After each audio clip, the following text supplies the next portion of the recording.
आइए गायत्री महामंत्र। ॐ भूर्भुवः स्वः तत्सवितुर्वरेण्यं भर्गो देवस्य धीमहि धियो यो नः प्रचोदयात्। ॐ नमो भगवते वासुदेवाय नमः। स्वस्ति श्री गणेशाय नमः। ॐ श्री सरस्वत्यै नमः। ॐ श्री गुरुभ्यो नमः। गुरुर्ब्रह्मा गुरुर्विष्णु गुरुर्देवो महेश्वर गुरुर्साक्षात् परब्रह्मा तस्मै श्री गुरुवे नमः। मातृवत् लालयित्री च पितृवत् मार्गदर्शिका नमोऽस्तु गुरुसत्तायै श्रद्धा प्रज्ञायुता च या।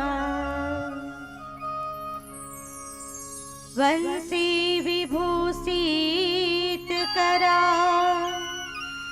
नवनीर्दाभा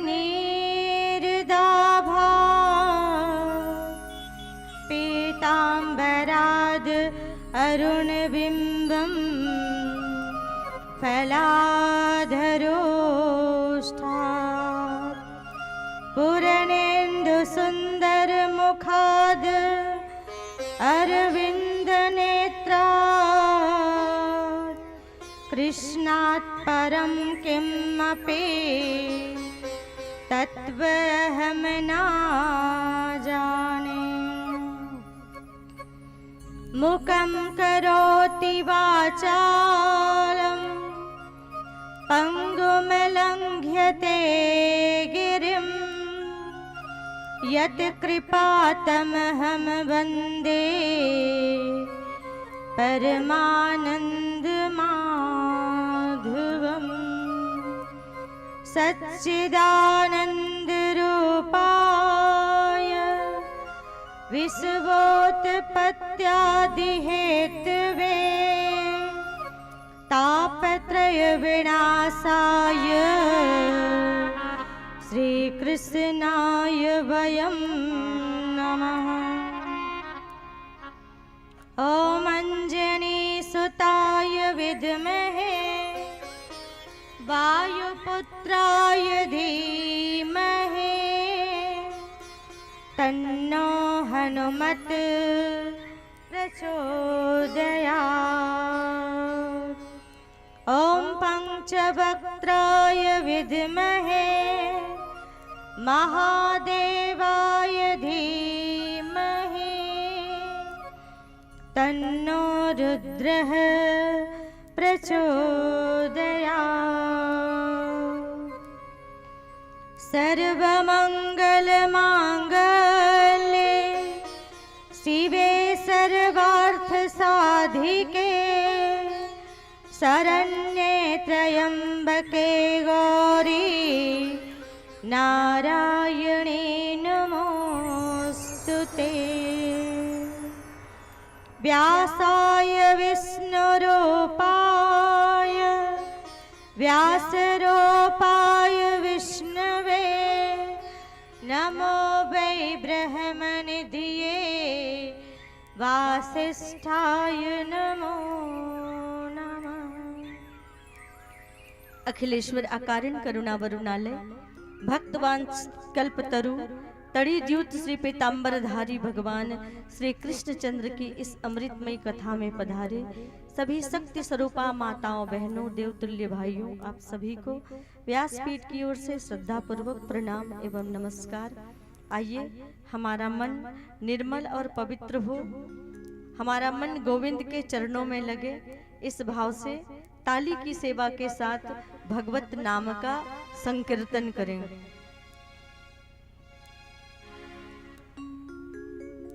ओ राधा मेरी स्वामिनी, मैं राधे को दास, जन्म जन्म मोहे दीजियो श्री वृंदावन को पास। राधे कृष्णा कृष्णा कृष्णा राधे राधे, राधे श्याम श्यामा श्याम श्यामा राधे राधे, राधे कृष्णा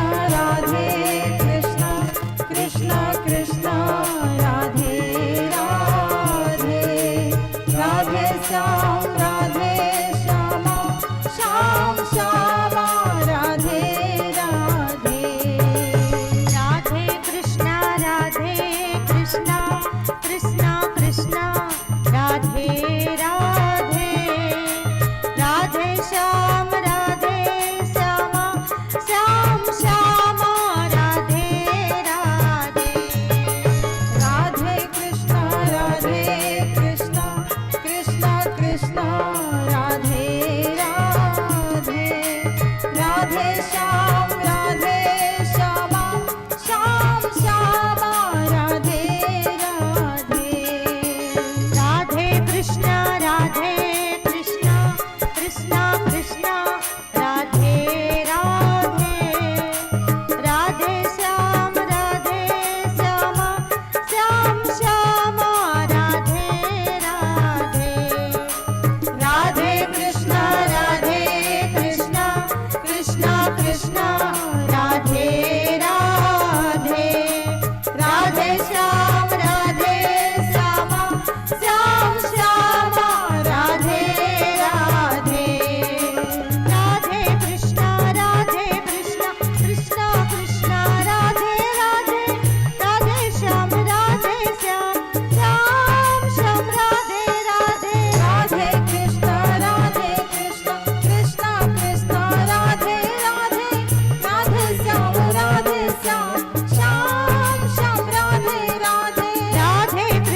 मेरे भाइयों बहनों, हम सब परम ब्रह्म परमात्मा भगवान श्री कृष्ण चंद्र की सूक्ष्म चेतना से अनुप्राणित हो रहे हैं और आइए भगवान श्री कृष्ण चंद्र की भगवत गंगा में प्रवेश करें।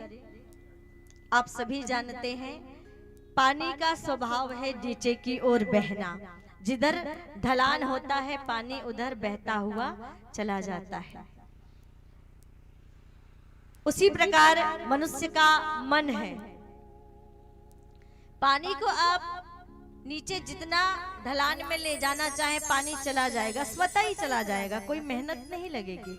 लेकिन उसी पानी को अगर नीचे से ऊपर ले जाना है, ऊपर पहुंचाना है, आपके छत पे टंकी है वहां पानी पहुंचाना है, तो उस पानी को पहुंचाने के लिए बहुत सारी व्यवस्था लगती है। आप बाजार जाएंगे, बाजार जाकर पंप खरीद कर आएंगे, उसको पावर से बिजली से कनेक्ट करेंगे, उसके बाद जब आप स्विच ऑन करेंगे तब वो पानी जो है वो ऊपर चढ़ेगा।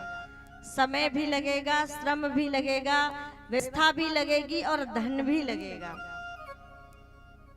तो जैसे पानी को ऊपर प्रकार जो है मनुष्य के मन को भी ऊर्ध्वगामी बनाने के लिए व्यवस्था लगती है और उसी व्यवस्था का नाम क्या है? सत्संग है। क्योंकि मनुष्य का मन जब पाप कर्मों की ओर जाता है, मनुष्य का मन जब अधर्म की ओर जाता है, अन्याय और अनीति की ओर जाता है, दुष्प्रवृत्तियों की ओर जाता है, तब कोई मेहनत नहीं लगती, अपने आप ही उन दुष्प्रवृत्तियों की ओर मनुष्य का मन प्रवृत्त हो जाता है। लेकिन उसी मनुष्य के मन को अगर ऊर्ध्वगामी बनाना हो, तो ऊंचाइयों की ओर ले जाना हो, तो न्याय की ओर प्रेरित करना हो, तो धर्म की ओर प्रेरित करना हो, तो सत्प्रवृत्तियों की ओर मोड़ना हो, तो उसके लिए मेहनत लगती है, उसके लिए परिश्रम लगती है, व्यवस्था लगती है। और ये कैसे हो पाता है? ये सत्संग से ही, सत्संग की व्यवस्था के द्वारा ही संभव हो पाता है। क्योंकि सत्संग से भटके हुए मन को शांति मिलती है, मन में संतोष आता है और अंदर की दुर्बलताएं हमारी कम होती है और हमारा आत्मबल बढ़ता हुआ चला जाता है। सत्प्रवृत्तियों को, जीवन में अच्छाइयों को अपनाने की ललक अगर उत्पन्न होती है तो वो सत्संग के द्वारा ही होती है। और भागवत का मुख्य विषय क्या है? निष्काम भक्ति। और स्वयं वह परमात्मा पूर्णतः निष्काम है और जो मानव उस पूर्णतः निष्काम परमात्मा का ध्यान करते हैं वो स्वयं भी निष्काम बनते हुए चले जाते हैं। और निष्काम प्रेम में वह शक्ति है जो प्रवाह बनकर फूटती है और दो चार लोगों का जीवन नहीं बल्कि हजारों लाखों लोगों की कलुषित आत्माओं को निर्मल और पवित्र बनाने की क्षमता रखती है। ये है निष्काम भक्ति। और कहते हैं दो चीजें हमें जीवन में बड़े भाग्य से मिली है, पहला है मानव तन और दूसरा है सत्संग। एक बार श्री कबीरदास जी जो महाराज थे, उन्होंने अपने गुरु रामानुजाचार्य जी से पूछा कि गुरुवर, इस दुनिया में सबसे सौभाग्यशाली व्यक्ति कौन है? तो हम सोचेंगे कि इस दुनिया में सबसे सौभाग्यशाली व्यक्ति वो है जिसके पास ऊंचा मकान है, ज्यादा धन है, लंबी चौड़ी गाड़ी है। लेकिन रामानुजाचार्य जी ने कहा कि इस दुनिया में सबसे सौभाग्यशाली व्यक्ति वह है जिसको जीवन में संत की सेवा का अवसर मिलता है, गुरु की चरण बंदगी का अवसर मिलता है और सत्संग का अवसर मिलता है। पहला गुरु की चरण बंदगी, दूसरी बात क्या कही? संत की सेवा का अवसर, और तीसरा सत्संग जिनको जीवन में मिलता है वही सबसे सौभाग्यशाली व्यक्ति माना जाता है। इसीलिए कहा जाता है कि बिनु सत्संग न हरि कथा और तेह बिन मोह न भाग, और मोह गए ना राम पद होई न दृढ़ अनुराग। बिनु सत्संग न हरि कथा, हरि अनंत, हरि कथा अनंता। निश्चित हरि की कथा तो अनंत है, पर वो कब मिलता है? बिनु सत्संग न हरि कथा। सत्संग के माध्यम से ही उस परमात्मा की कथा का श्रवण लाभ हमको मिलता है। और तेह बिना मोह न भाग, जिसके बिना हमारे अंदर का मोह नहीं जाता। और मोह गए ना राम पद होई न दृढ़ अनुराग।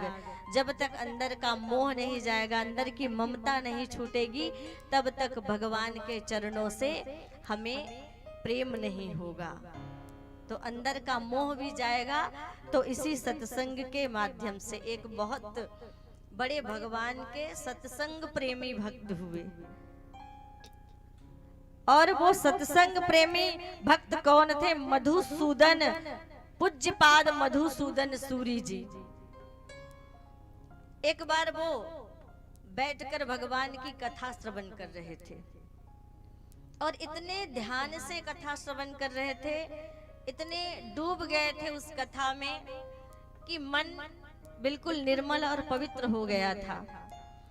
और ऐसे में भगवान ने उन पर कृपा की और प्रकट हुए भगवान। पीछे से, आगे से नहीं, पीछे से आए और उनको थोड़ा सा टच किया, हिलाया। बोले मधुसूदन जी, बोले उन्होंने हाथ झटका दिया और हाथ झटका के कहने लगे कि मुझे जरा भी डिस्टर्ब ना करे, मैं अभी कथा सुन रहा हूँ। फिर थोड़ी देर बाद भगवान ने कंधा हिलाया, फिर हाथ झटका दिया मधुसूदन सूरी जी ने। कथा में इतने मगन थे वो कि उनको किसी बात का ध्यान नहीं था। भगवान स्वयं आके उनका कंधा पकड़ के उसको हिला रहे हैं। अरे मेरी तरफ देखो, तुम जिसकी कथा सुन रहे हो ना, मैं वही हूँ और तुम्हें दर्शन देने आया हूँ, देखो मेरी तरफ। लेकिन वो तो इतने डूबे हुए थे। आध्यात्मिक रस का सागर है श्रीमद् भागवत कथा। ऐसे डूबे हुए थे कि फिर हाथ झटका दिया, फिर भगवान ने हिलाया तो थोड़े और नाराज हो गए। और तब भगवान जो है वही पीछे बैठे रहे कि पता ये कब कथा पूरी हो और कब ये पूज्यपाद मधुसूदन सूरी जी मुड़कर मुझे देखे। और जब कथा पूरी हुई तभी वो पूज्यपाद मधुसूदन सूरी जी थे, उन्होंने भगवान को उठकर दंडवत प्रणाम किया। भगवान बोले अब तक तुम्हें जगा रहा था, हिला रहा था, पर तुम तो अपनी जगह से टस से मस नहीं हो रहे थे।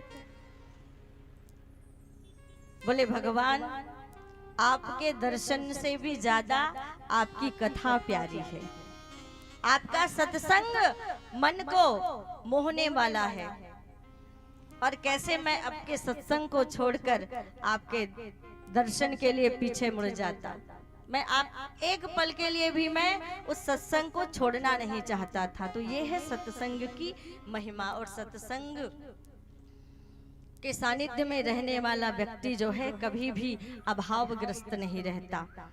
उसकी न्यूनता, उसकी सारी रिक्तता चली जाती है और वह व्यक्ति सर्व संपन्न हो जाता है।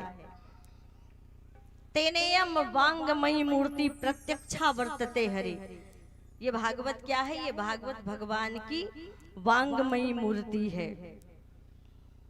और लगातार हमें भगवान की कथा का श्रवण करते रहना चाहिए। आइए श्रीमद् भागवत के प्रथम स्कंध का पहला श्लोक हम सब श्रवण करें। जन्मादस्य यतोऽन्वयादितः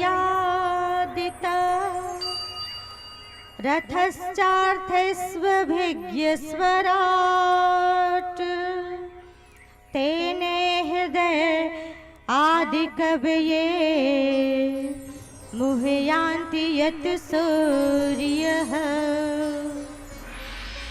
तेजो वारि मृदा यथा विनिमयो यत्र त्रिसर्गो मृषा धामना स्वेन सदा निरस्तकुहकम् सत्यम परम धीमहि। जन्मादस्य जो जन्म आदि के हेतु हैं और अन्य व्यतिरेक से सर्वत्र और सर्वदा हैं और जो स्वयं में प्रकाशित हैं, ऐसे परमात्मा को हम जो सत्य स्वरूप है, ऐसे परमात्मा को हम क्या करें, सत्यम परम धीमहि, उस सत्य स्वरूप परमात्मा को हम धारण करें। धीमहि अर्थात धारण करें। ऐसे सत्य स्वरूप परमात्मा को हम हृदय में धारण करें। और वेद व्यास जी महाराज ने क्या कहा है कि असत्याद परा अधर्मो, असत्य से बढ़कर कोई दूसरा अधर्म नहीं और सत्य से बढ़कर कोई दूसरा धर्म नहीं। धर्म न दूसर सत्य समाना आगम निगम पुराण बखाना। धर्म न दूसर सत्य समाना, धर्म के सत्य के समान दूसरा कोई धर्म नहीं है। और व्यक्ति को सदा सत्य मार्ग पर चलने का संकल्प लेना चाहिए। लेकिन सत्य आजकल कहीं दिखता नहीं है। सत्यम नास्ति, कल कथा में आपने श्रवण किया ना, सत्य कहीं बचा नहीं है आज, क्योंकि लोगों को लगता है कि सत्य बोलना बड़ा कठिन है और झूठ बोलना आसान है, लेकिन ऐसा नहीं है। सच को जैसा है वैसा आप कह दीजिए, उसमें या जोड़ने की आवश्यकता नहीं है। लेकिन झूठ बोलने के लिए जब हम सोचते हैं तो क्या करते हैं, कई प्रकार से उसमें हमको बात मिलानी पड़ती है, कई तर्क लगाने पड़ते हैं। उस पर भी अगर हमारा झूठ पकड़ा गया तो पकड़े जाने का डर रहता है। तो बताइए, झूठ बोलना आसान है कि सच बोलना आसान है? सच को तो जैसा है वैसा बोल दीजिए, लेकिन झूठ के लिए तो बहुत सारी तैयारी करनी पड़ती है कि ऐसा बोलेंगे वैसा बोलेंगे, और ऊपर से भी पकड़े जाने का डर है। लेकिन आज व्यक्ति बात बात पर झूठ बोलते हैं। घर से निकले ही नहीं और पूछ लिया कि कहाँ पहुंचे हो, तो कह दिया अरे अरे घर से निकल गया हूँ, बस रास्ते में हूँ। बेमतलब का झूठ, जहाँ उसकी आवश्यकता भी नहीं है। आपके कह देने मात्र से कि आप निकल गए हैं और आधे रास्ते पहुंच गए हैं, आप पहुंच जाएंगे क्या? समय तो उस रास्ते को तय करने में उतना ही लगने वाला है। फिर हमारे कहने से क्या तात्पर्य होगा? वो सामने वाला तो अपने आप ही समझ जाएगा कि अरे भाई तो इतनी देरी अगर कर रहा है, इतना देर लगा रहा है, तो जरूर ये अभी निकला नहीं होगा घर से। अनुमान तो लगा लेगा ना। तो झूठ का आवरण जो होता है वो हमारी दुर्बलताओं का कारण होता है, हमारे आत्मबल को कमजोर करता है।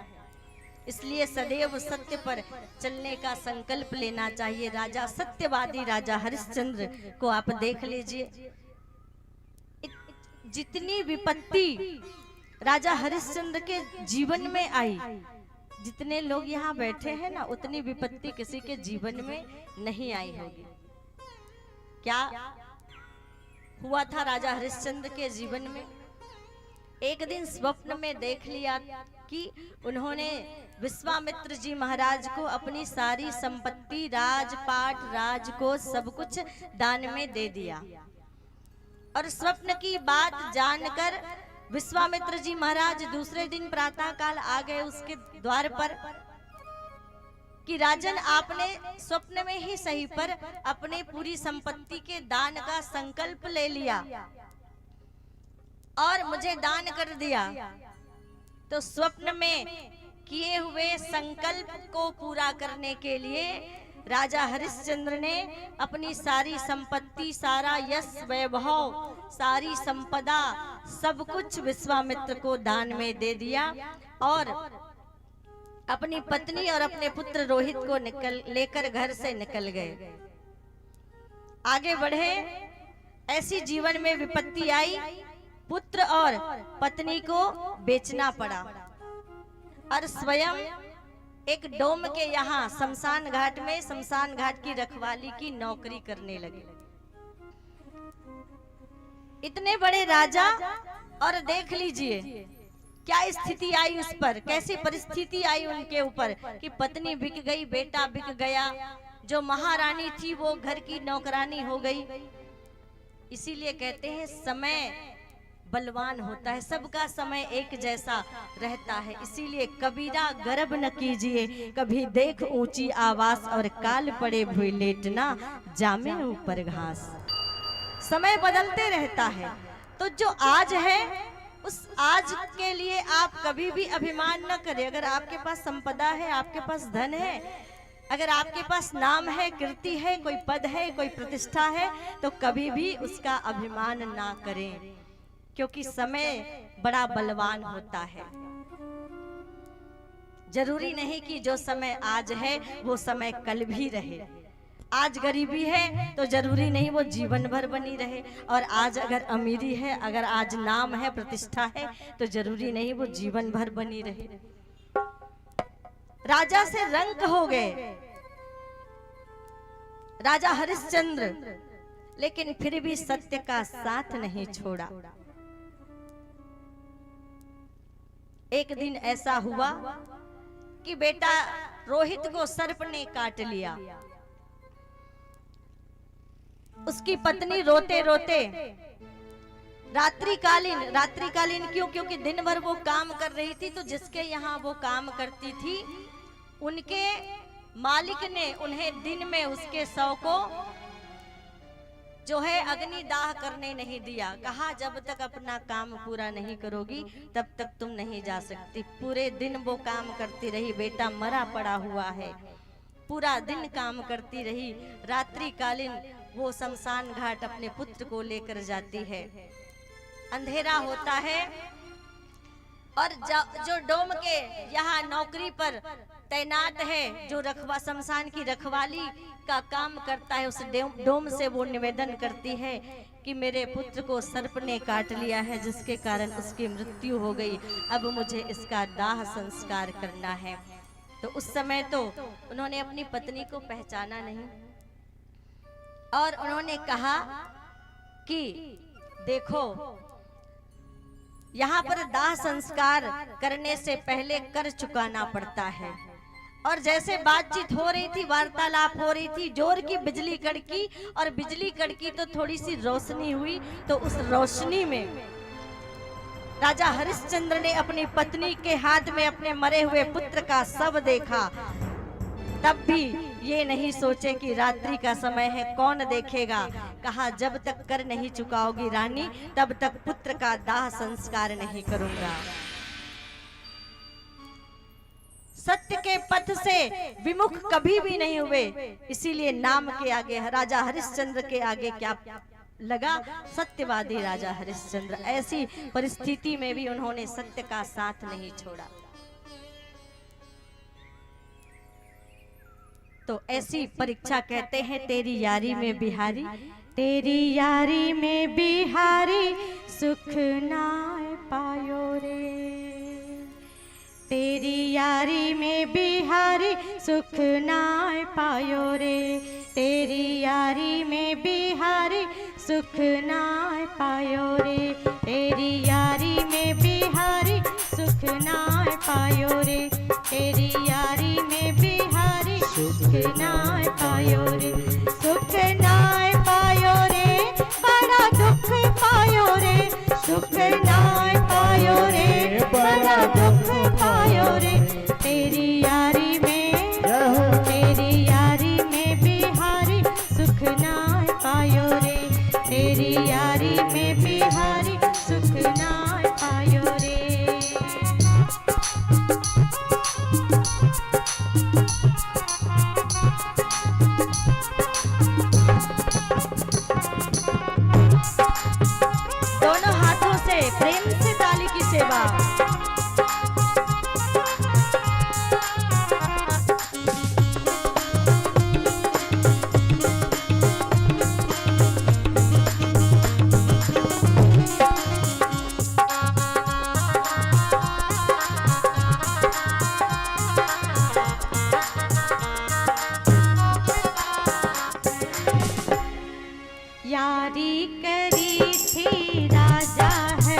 हरिश्चंद्र यारी करी थी राजा हरिश्चंद्र यारी करी थी राजा हरिश्चंद्र यारी करी थी राजा हरिश्चंद्र डोम के हाथों बिकाए दियो रे डोम के हाथों बिकाए दियो रे तेरी यारी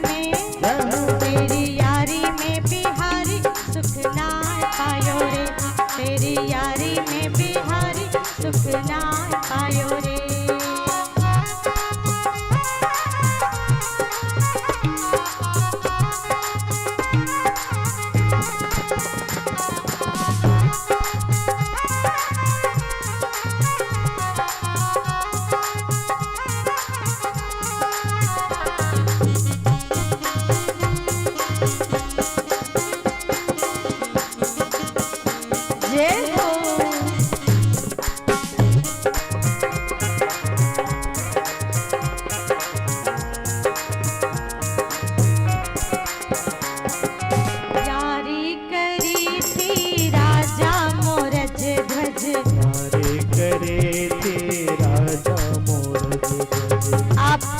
राजा मोरक ध्वज की नगरी से ज्यादा दूर नहीं बैठे।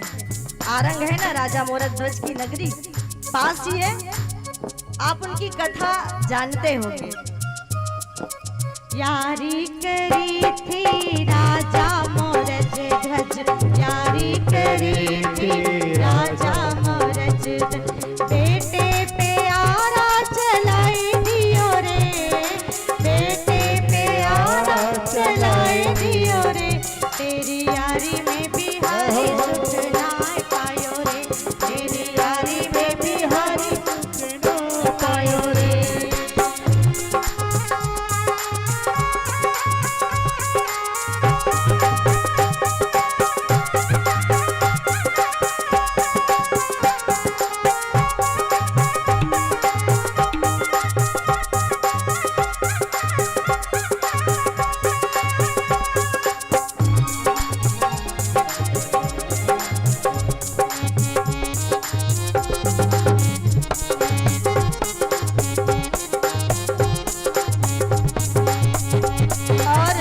किसने यारी करी थी?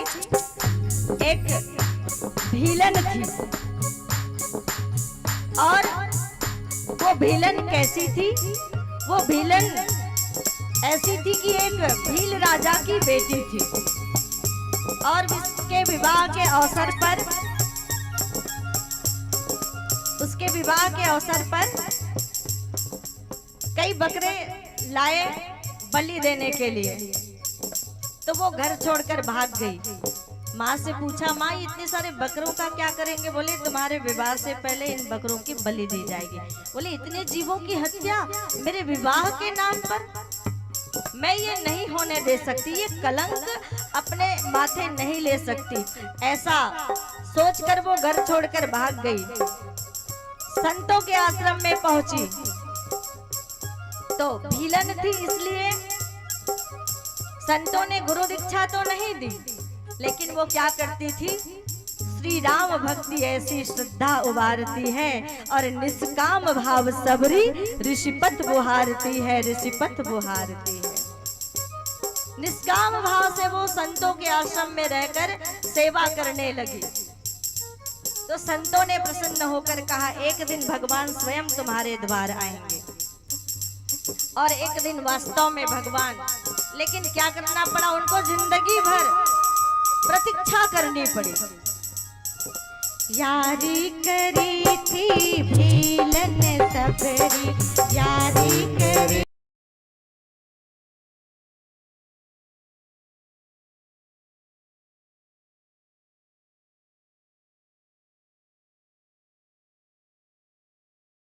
तन मन बात चढ़ाए दियो रे तन मन बात चढ़ाए दियो रे तेरी यारी में बिहारी सुख ना पायो रे तेरी यारी में बिहारी सुख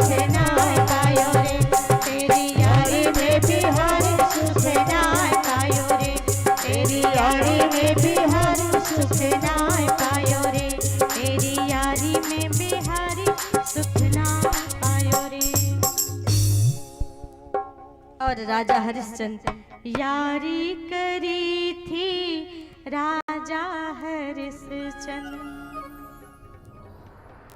ऐसी परिस्थिति आ गई और तब भगवान प्रसन्न होकर उनको दर्शन देते हैं और पुनः रोहित को नया जीवन दान मिलता है। तो भगवान से जब प्रेम करते हैं तो भगवान पहले हमारी परीक्षा लेते हैं। भगवान ने तो गोपियों की भी परीक्षा ली, भगवान हमारी परीक्षा लेते हैं कि वास्तव में इन्होंने थोड़ा सा प्रवचन सुना इसलिए मन में वैराग्य जागा। क्योंकि वैराग्य 3 प्रकार के होते हैं। एक होता है मरकट वैराग्य। मरकट वैराग्य किसको कहते हैं? घर में थोड़ा सा आपस में पति पत्नी के बीच झगड़ा हो गया तो मन में वैराग्य आ जाता है, अरे ये संसार तो बेकार है ना। थोड़ी देर के लिए भाई साहब घर से चले जाते हैं पर आधे घंटे बाद वापस भी लौट के आ जाते हैं। थोड़ी देर के लिए वैराग्य आता है, ये मरकट वैराग्य। माता पिता ने डांट दिया, वैराग्य आ जाता है मन में, है ना, ये घर संसार सब बेकार है। उसके बाद दूसरा वैराग्य शमशान वैराग्य। जब किसी की अंतिम यात्रा निकलती है और उस अंतिम यात्रा को हम देखते हैं तो मन में वैराग्य आ जाता है। आपस में जब लोग शमशान जाते रहते हैं या किसी का शव पड़ा रहता है तो आपस में बातचीत होती है, अरे बहुत अच्छा आदमी था, बहुत अच्छा आदमी था, लेकिन धन भी बहुत ज्यादा था, पर समय ऐसा आया कि रात्रि में सोए तो जागे ही नहीं, अस्पताल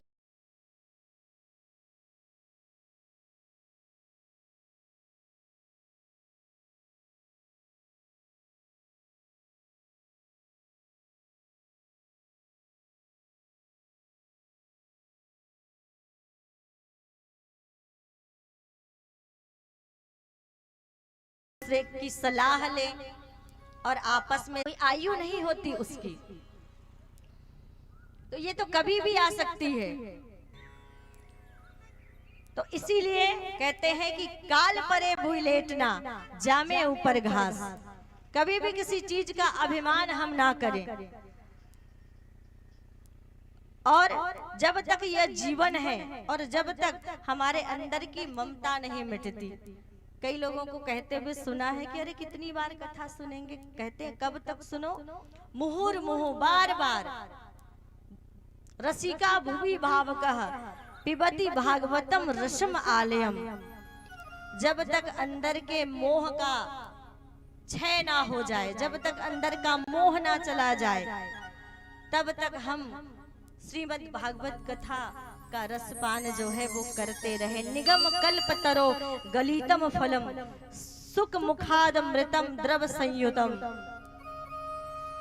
पिबतम भागवतम रसम आलयम मुहुरहो रसिका भुवि भावकः। निष्काम भाव से इस भागवत कथा का आनंद हम लेते रहे। सौनकादिक ऋषि 88,000 बैठे हुए हैं, उनके सामने सूत जी महाराज हैं, और ये सूत जी महाराज निष्पाप है और इतिहासों के और पुराणों के ज्ञाता हैं।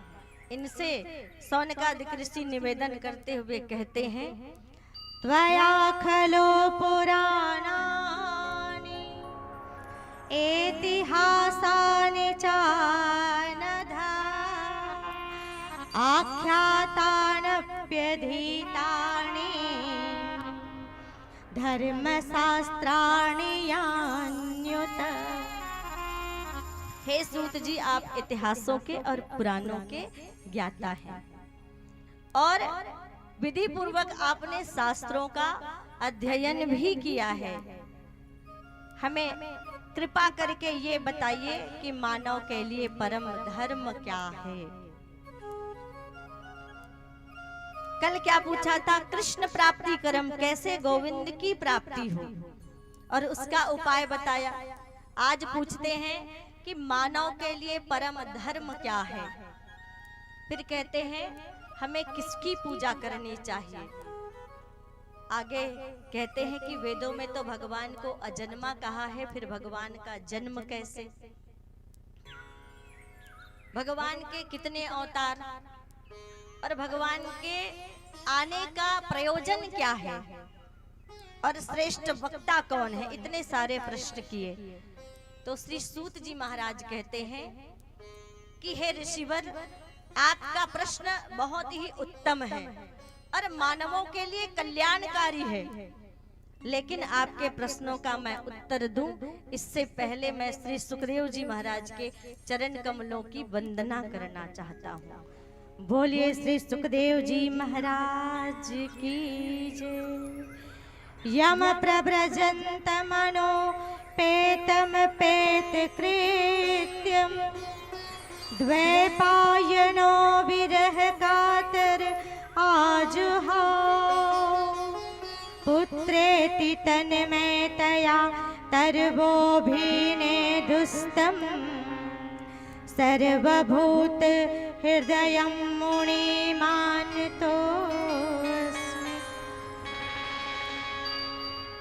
12 वर्ष तक जो अपनी माँ के गर्भ में रहे और जन्म लेते ही जिन्होंने संन्यास धारण कर लिया, अपने घर का, अपने माता पिता का जिन्होंने त्याग कर दिया, ऐसे वीतरागी श्री सुखदेव जी महाराज की चरण कमलों की मैं वंदना करती। 12 वर्ष तक गर्भ में रहे और ये सुख जी प्रकट कैसे हुए? तो ये नारद जी एक बार कैलाश पर्वत गए, माता पार्वती के कक्ष में पहुंचे और तब माता पार्वती ने उनका स्वागत करते हुए उनसे कहा, अरे नारद जी, बड़े दिनों बाद आपका आगमन हुआ है। तो नारद जी मुस्कुरा के कहने लगे, सुर नर मुनि सब की यही रीति स्वार्थ लागहि करहि सब प्रीति। बोले हे माता, सुर हो नर हो मुनि हो, सबकी एक ही रीति हो गई है, एक ही चलन हो गया है, जब स्वार्थ आता है तभी याद आती है। बोले नहीं नहीं नारद, ऐसी बात नहीं है। देखिए ना, भोले बाबा और मेरे बीच में जो प्रेम है उसमें किसी भी प्रकार का कोई स्वार्थ नहीं है और भोले बाबा मुझसे कभी कोई बात नहीं छुपाते। यहाँ तक कि जो गुरु मंत्र उनको मिला है, उन्होंने वो गुरु मंत्र मुझे भी दिया है और हम दोनों जब भोजन करने बैठते हैं तो उस गुरु मंत्र को एक साथ बोलते हैं। अब नारद जी ने बीच में बात कह दी, अच्छा माता, तब तो भोले बाबा ने आपको ये भी बताया होगा कि दिन भर वो जिस मुंड की माला को गले में धारण करके विचरण करते हैं उसमें किसके मुंड लगे हैं? अब विचार करने लगी पार्वती माता, बोले ये तो कभी बताया नहीं। बोले नारद जी ने थोड़ी सी और हवा दे दी, कहने लगे कि हे माता, अभी तो आप कह रही थी कि भोले बाबा आपसे कोई बात नहीं छिपाते, लेकिन देखिए ना, जिस मुंड की माला को वो दिन भर धारण करके रखते हैं उसी के बारे में नहीं बताया। और अब पार्वती जी थोड़ी नाराज हो गई, तो उनको नाराज देखकर वो वहां से चुपचाप प्रणाम करके निकल गए और जब जा रहे थे तो भोले बाबा का अंदर आगमन हो रहा था। भोले बाबा को प्रणाम करके नारद जी बोले, जल्दी पधारिए बाबा जी, माता जी आपको याद कर रही हैं। भोले बाबा भी मुस्कुरा के बोले, नारद जी आप पधार कर जा रहे हैं तो माता जी को तो याद करना ही है। अंदर पहुंचे तो बिल्कुल कोप भवन में बैठी थी माता पार्वती। अब बाबा जी ने पूछा, क्या हुआ पार्वती? तो कहने लगी, बाबा जी बड़े कपटी निकले, आज तक नहीं बताया किसके मुंड हैं आपकी माला में। बोली इसमें बताने वाली कौन सी बात है और छुपाने वाली भी कोई बात नहीं है, तुमने कभी पूछा नहीं इसलिए मैंने इस विषय में कुछ कहा नहीं। और कहने लगे, पार्वती तुम बार बार जन्म लेती हो और बार बार जन्म लेकर बार बार मृत्यु को प्राप्त हो जाती हो, और जब मृत्यु को प्राप्त हो जाती हो तो हर जन्म में तुम्हारी याद बनी रहे। इसीलिए मैंने ये तुम्हारे ही मुंडों की माला बनाई है। जितने तुमने अभी तक जन्म लिए हैं ना, वो तुम्हारे जन्म के तुम्हारे ही मुंड हैं। कभी उमा बनकर आई, कभी सती बनकर आई, कभी चंडी बनकर आई, कभी चामुंडा बनकर आई, कभी ब्रह्मचारिणी, कभी शैलपुत्री पार्वती। तो ये तुम्हारे ही तो मुंड है। तो बोले और नाराज हो गई। अब बता दिया तो क्यों नाराज हुई? बोले मैं तो कपटी समझती थी, भगवान आप तो महाकपटे निकले। बोले आपने ऐसा क्या अमृत पान किया है जिसके कारण आप अजर अमर हैं, कभी आपकी मृत्यु नहीं होती, और मुझे बार बार जन्म लेना पड़ता है। पुनरअपि जननम पुनरअपि मरणम, बार बार मुझे जन्म लेना पड़ता है और मृत्यु मुझे आती है। लेकिन आपने ऐसा कौन सा अमृत पान किया है? बोले मैंने, भगवान ने कहा मैंने श्रीमद् भागवत कथा का अमृत पान किया है, जिसके श्रवण से ये अमर ग्रंथ, ये मुक्ति पंथ, ये पंचम वेद निराला। मैंने उस भागवत की कथा अमृत का पान किया है जो जन्म और मृत्यु के चक्कर से ही छुड़ा देती है। तब पार्वती निवेदन करती है कि हे भगवान, जिस कथा को श्रवण करके आप अमर हो गए हैं, उसी कथा अमृत का पान मुझे करा दीजिए। और इधर राधा रानी चाहती है कि भागवत का प्रचार हो जन जन में। तो राधा रानी के पास ये गोलोक में रहते थे सुक जी महाराज, और राधा रानी के निवेदन पर उन्होंने एक सुक पक्षिणी के गर्भ से जन्म लिया। पर वो किसके रूप में थे? अंडे के रूप में थे। गर्भ से जब बाहर आए तो अंडे के रूप में थे।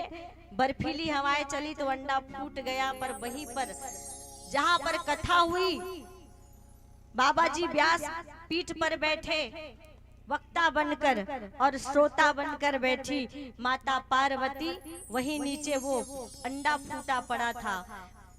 पहले दिन की कथा हुई, अंडा साबुत हो गया। दूसरे दिन की कथा हुई, उस कथा के दिव्य प्रभाव से उस अंडे से एक जीव का प्रादुर्भाव हुआ और वो सूक पक्षी के रूप में प्रकट होकर वही कथा श्रवण करने लगा। और भोले बाबा ने कह दिया था, पार्वती जब कथा श्रवण करोगी तो बीच बीच में ऊ करके हुंकारू भरते रहना, क्योंकि भोले बाबा नेत्र बंद करके कथा सुनाते थे। क्योंकि कथा सुनाते सुनाते वो स्वयं उस कथा अमृत में डूब जाते थे, उसमें गोता लगाते थे। तो कहा मुझे पता चलेगा कि तुम बैठकर कथा सुन रही हो। और भगवान की कथा में इतना रस था कि पार्वती को समाधि लग गई। अब ये तोता सोचने लगा ये हुकारू बंद हो जाएगा तो कथा बंद हो जाएगी, और इसमें इतना आनंद है कि उस तोते को लगा कि कथा बंद नहीं होनी चाहिए। तो उस तोते ने माता पार्वती की आवाज स्वयं निकालनी शुरू कर दी, उसका नकल किया और खुद हुंकारू देने लगे। कथा जब पूरी हुई और भोले बाबा को पता चला तो पार्वती को तो समाधि लग गई थी, आधी कथा तो सुनी ही नहीं। तो ये हुंकारू कौन दे रहा था? तो देखा पीछे तोता बैठा हुआ है। तो भोले बाबा त्रिशूल उठाकर मारने दौड़े। क्यों मारने दौड़े? कथा सुनना तो अच्छी बात है। बोले व्यास के पीछे बैठकर कथा सुनना ब्रह्म विद्या की चोरी मानी जाती है, सामने बैठकर कथा सुनी जाती है। तो मारने दौड़े तो वो उड़ते उड़ते बद्री धाम पहुंचे, जहां पर एक साम्याप्रास नाम की कुटिया थी, जिसमें वेद व्यास जी महाराज अपनी पत्नी के साथ रहते थे। उसी समय वेद व्यास जी महाराज की पत्नी को उबासी आई और तोते ने अपना सूक्ष्म रूप बनाया और वेद व्यास जी की पत्नी के गर्भ में प्रवेश कर लिया और 12 वर्ष तक निवास किया। बोलिए श्री सुखदेव जी महाराज की जय। 12 वर्ष तक पिता ने बार बार निवेदन किया, बेटा माता को कष्ट होता है, बाहर आ जाओ। तो हर बार कहते थे माया इतनी प्रबल है पिताजी कि बाहर आऊंगा तो माया पकड़ लेगी। और तब भगवान को स्वयं आकर कहना पड़ा कि बाहर आ जाओ पुत्र, तुम्हें माया नहीं पकड़ेगी, ये मेरा वचन है। तब ये सुखदेव जी महाराज गर्भ से बाहर आए और आते ही सोचने लगे अगर 2 पल रुक कर माता का मैंने दुग्ध पान कर लिया तो मुझे माता से और माता को मुझसे प्रेम हो जाएगा, तो संसार का त्याग नहीं कर पाऊंगा। इसलिए तुरंत कहाँ चले गए? यम प्रव्रजंत मनोपेतम पेत कृत्यम द्वैपायनो विरह कातर आजुहाव। बोले जन्म लेते ही सन्यास धारण कर लिया। और इस प्रकार जो है सुखदेव जी महाराज के जन्म की कथा प्रसंग श्री सूत जी महाराज सौनकादिक ऋषियों को सुनाते हैं। और आइए एक भजन श्रवण कर ले, तत्पश्चात आगे की कथा में प्रवेश करेंगे। बोलिए कृष्णचंद्र भगवान की जय। मेरा आपके कृपा से जय हो, सब काम हो रहा है। मेरा आपकी कृपा से सब काम हो रहा है। मेरा आपकी कृपा से सब काम हो रहा है। करते हो तुम कन्हैया, करते हो तुम कन्हैया, मेरा नाम हो रहा है। मेरा आपकी कृपा से सब काम हो रहा है। मेरा आपकी कृपा से सब काम हो रहा है।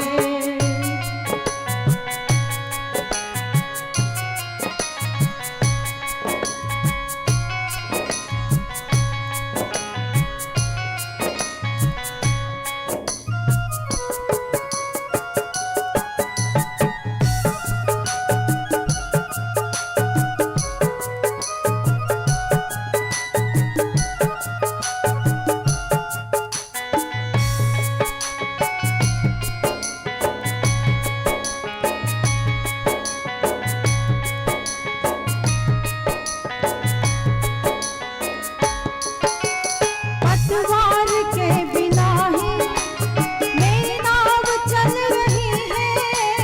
पतवार के बिना ही मेरी नाव चल रही है। बिन मांगे है कन्हैया हर चीज मिल रही है। बिन मांगे है कन्हैया हर चीज मिल रही है। अब क्या बताऊं मोहन, मोहन,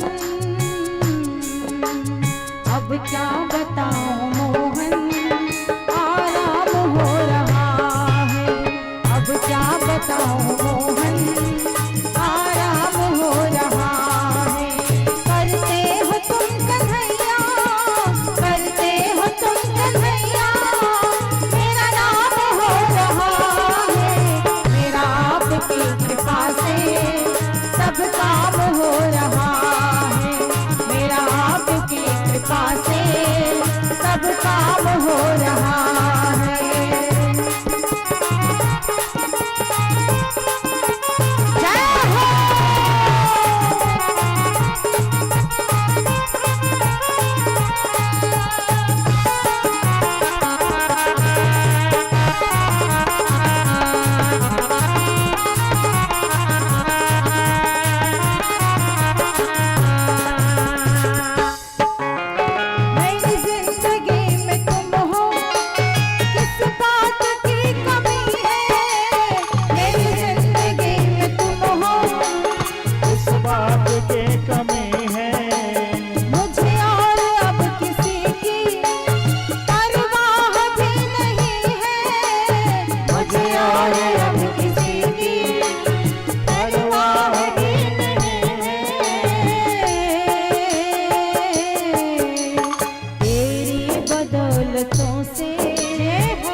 बदौलतों से सब काम हो रहा है, तेरी बदौलतों से सब काम हो रहा है।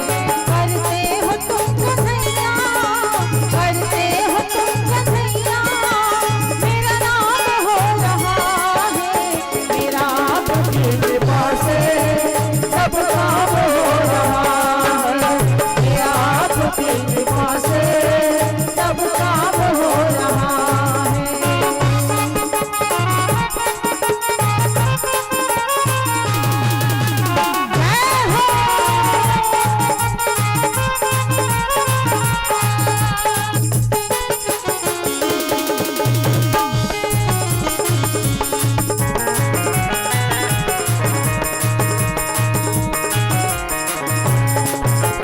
दुनिया में होंगे लाखों, तेरे जैसा कौन होगा, दुनिया में होंगे लाखों, तेरे जैसा कौन होगा। कन्हैया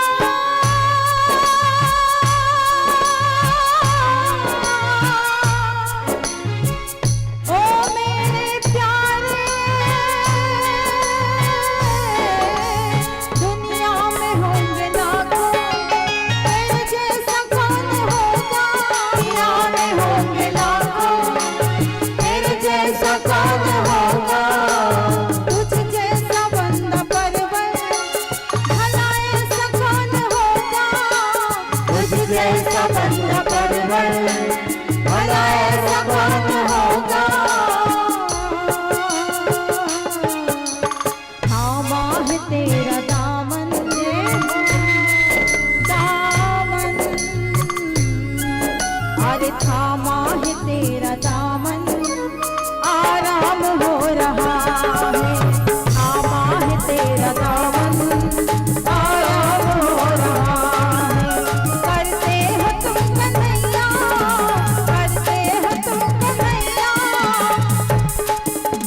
मेरा नाम हो रहा है, मेरा आपके कृपा से सब काम हो रहा है। जय जय श्री कृष्ण, कृपा से सब काम हो रहा है।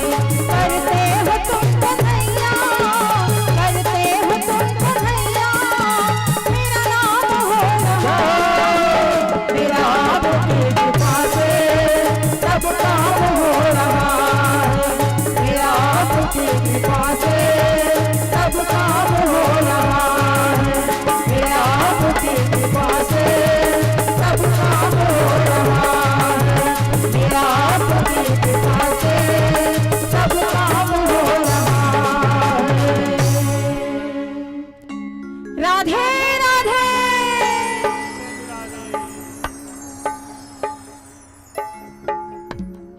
और नारद जी की प्रेरणा से भगवान शिव जी ने कथा कही, जिससे श्री सुखदेव जी महाराज प्रकट हुए।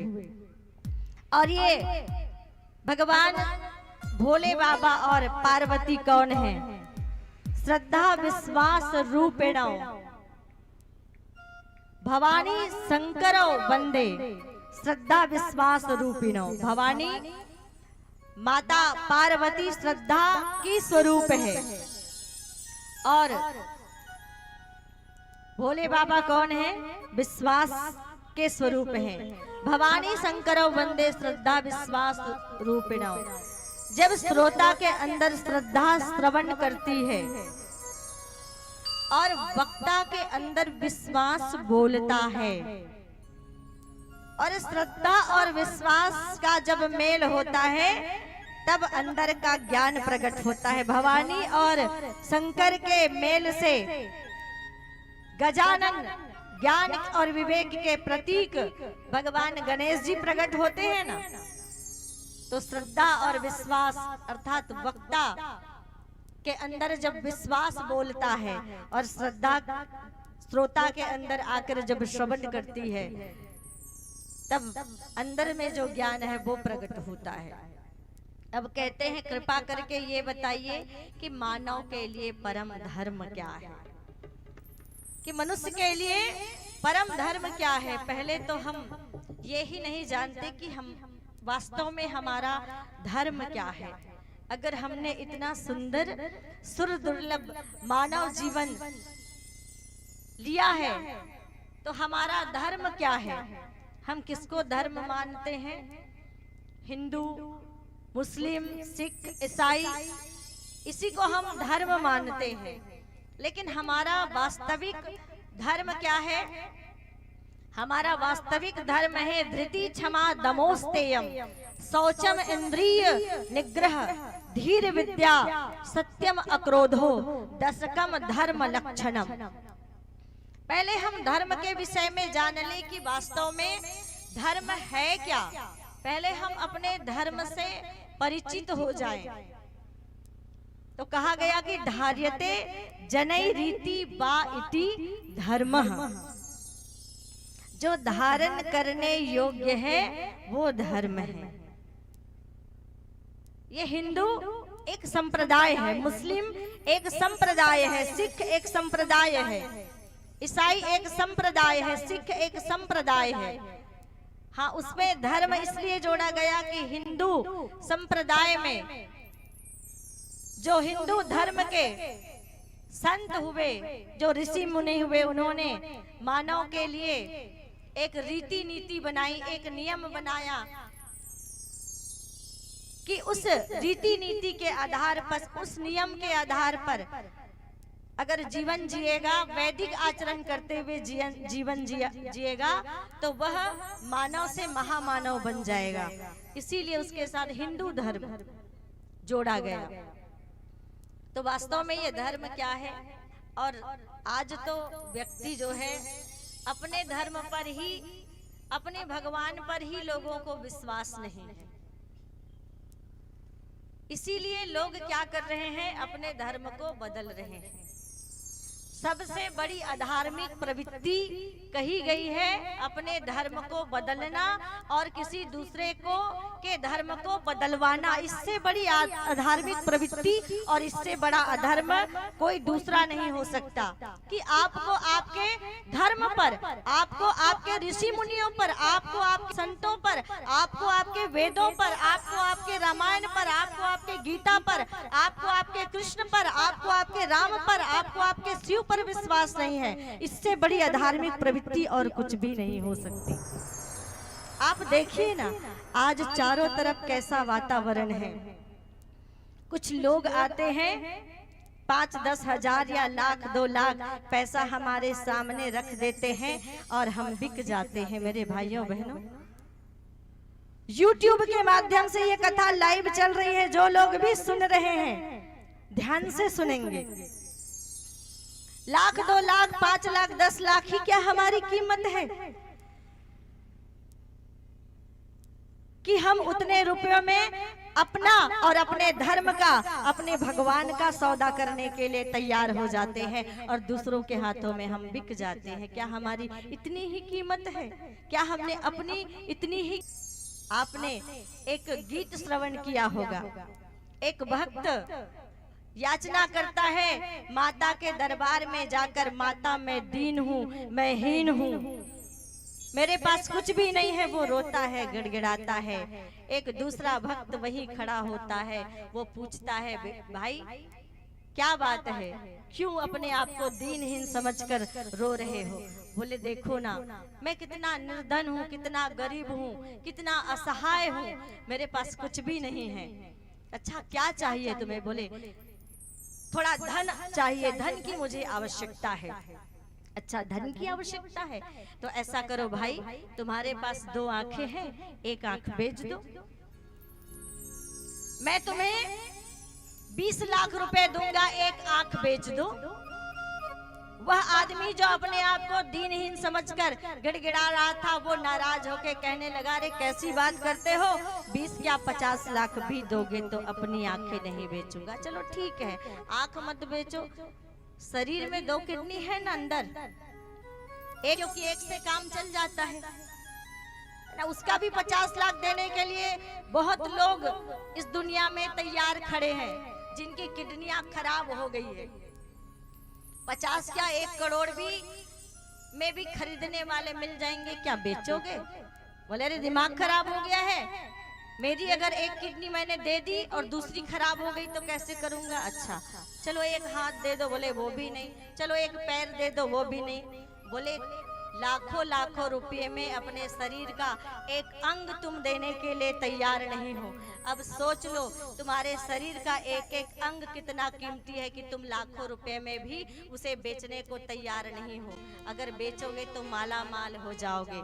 और इतना सुंदर सुर दुर्लभ मानव तन दिया है, सुंदर आंखें दी है जिसमें तुम दुनिया को देखते हो, सुंदर कान दिए हैं, सुंदर हाथ पैर, सुंदर शरीर मिला है, और फिर भी दीनहीन बनकर रोते हो। अरे पुरुषार्थ क्यों नहीं करते, मेहनत क्यों नहीं करते? भाई दो हाथ दिए हैं ना परमात्मा ने, जाओ मेहनत करो और मेहनत की कमाई खाओ। कैसी गरीबी, लेकिन इतना कीमती शरीर दिया। आज आप देखेंगे दुनिया ने बहुत विकास कर लिया है, दुनिया ने बहुत तरक्की कर ली है, इंसान जैसा रोबोट बना लिया। चलो रोबोट तो बना लिया, पर एक चींटी तक बना पाए? रोबोट तो बना लिया, मशीन से, बटन से, रिमोट से वो चल जाता है, लेकिन दुनिया के वैज्ञानिक मिलकर एक चींटी के अंदर वो प्राण नहीं फूंक पाए जो प्राण परमात्मा ने उस चींटी के अंदर फूंकी है, जो प्राण परमात्मा ने एक हाथी के अंदर फूंकी है, और जो प्राण परमात्मा ने मानवों को दी है। वो प्राण दुनिया का कोई वैज्ञानिक क्या दे पाएगा? और लोग कहते हैं भगवान नहीं है। अरे इतना सुंदर शरीर, चलो फूल का तो डिजाइन इंजीनियरों ने कर दिया, चलो दुनिया में बड़ी बड़ी जो इमारतें बनी, ताजमहल बनी, मीनारें बनी, उनकी डिजाइनिंग तो बड़े बड़े इंजीनियरों ने कर दी, लेकिन माँ के गर्भ में ये ठीक जगह पर तुम्हारी आंखें, ठीक जगह पर तुम्हारे कान, हाथ पैर, ये सब कुछ किस इंजीनियर ने डिजाइन किया है कि इसके बारे में सोचा है? किसने डिजाइन किया, किसने ये नक्शा बनाया? इतने असंख्य लोग दुनिया में, किसी की शकल किसी से नहीं मिलती। थोड़ी थोड़ी माता पिता भाई बहनों की शकल हल्की फुल्की मिल जाती है, बाकी किसी की शकल किसी से नहीं मिलती। इतने असंख्य जीव बनाए, ये किसने बनाए? मेरे भाइयों बहनों, अगर ये दुनिया चल रही है, ये सूरज आसमान पर समय में निकल रहा है और दुनिया को रोशनी प्रदान कर रहा है, ये चंद्रमा समय में निकलकर हमें शीतलता प्रदान कर रही है, ये ऋतुएं बदल रही है, कभी धूप, कभी छांव, कभी गर्मी, कभी बरसात, जैसी हमारी आवश्यकता है अपने आप ऋतुएं बदल जाया करती है। ये किसके इशारे पर हो रहा है? ये उसी परम पिता परमात्मा के इशारे पर हो रहा है। इसीलिए जो भी हमारे पास है, मेरा आपकी कृपा से सब काम हो रहा। ये दिया हुआ सब कुछ किसका है? उसी परमात्मा का है, और उसी परमात्मा के प्रति हमारा विश्वास जगमगा जाता है जब कोई थोड़ा सा लालच हमें देता है, थोड़े से पैसे लेकर हमारे सामने आता है और हम अपने धर्म को बदलने के लिए तैयार हो जाते हैं। आजादी के पहले की बात किसको किसको याद है? जरा हाथ ऊपर करेंगे। भारत की क्या स्थिति थी आपने देखा नहीं होगा, पर आप इतिहास में पढ़ते तो होंगे ना कि आजादी के पहले की स्थिति क्या थी, कि अंग्रेज हमारे देश में कैसे आए थे? नरेंद्र भाई कैसे आए थे, क्यों आए थे? व्यापार के लिए आए थे। कैसे प्रवेश किया अंग्रेजों ने हमारे देश में? व्यापार करने के लिए अंग्रेजों ने हमारे देश में प्रवेश किया, और व्यापार करते करते धीरे धीरे उन्होंने चारों तरफ कब्जा कर लिया और सारे राजा महाराजाओं को अपने अधीन कर लिया, क्योंकि उसके पास ताकत ज्यादा थी, उसके पास पैसा ज्यादा था, उसके पास मशीनें ज्यादा थी, उसके पास युद्ध करने के लिए औजार ज्यादा थे, शस्त्र ज्यादा थे। इसलिए उन्होंने हम पर, हमारे भारत पर, हमारी मातृभूमि पर कब्जा कर लिया और हम भारत के लोगों को गुलाम बना लिया। आज भी वही हो रहा है। थोड़ी सी फ्री में शिक्षा देने के नाम पर। अरे हमारे भारत की सरकार और हमारे राज्य की सरकार भी तो 8वीं तक मुफ्त में शिक्षा दे रही है। कोई नहीं है, किताबों के लिए कोई पैसा नहीं लगता है, लगता है क्या? और तो और स्कूलों में भोजन दिया जा रहा है मुफ्त में, बच्चों के पोषण का ध्यान रखा जा रहा है। लेकिन थोड़ी सी शिक्षा का लालच देकर, थोड़े से स्वास्थ्य के ऊपर हमारा प्रहार करके कि हम मुफ्त में इलाज कर देंगे, ऐसे ऐसे लालच देकर ना जाने कितने लोगों को वो धर्म परिवर्तन करवा रहे हैं।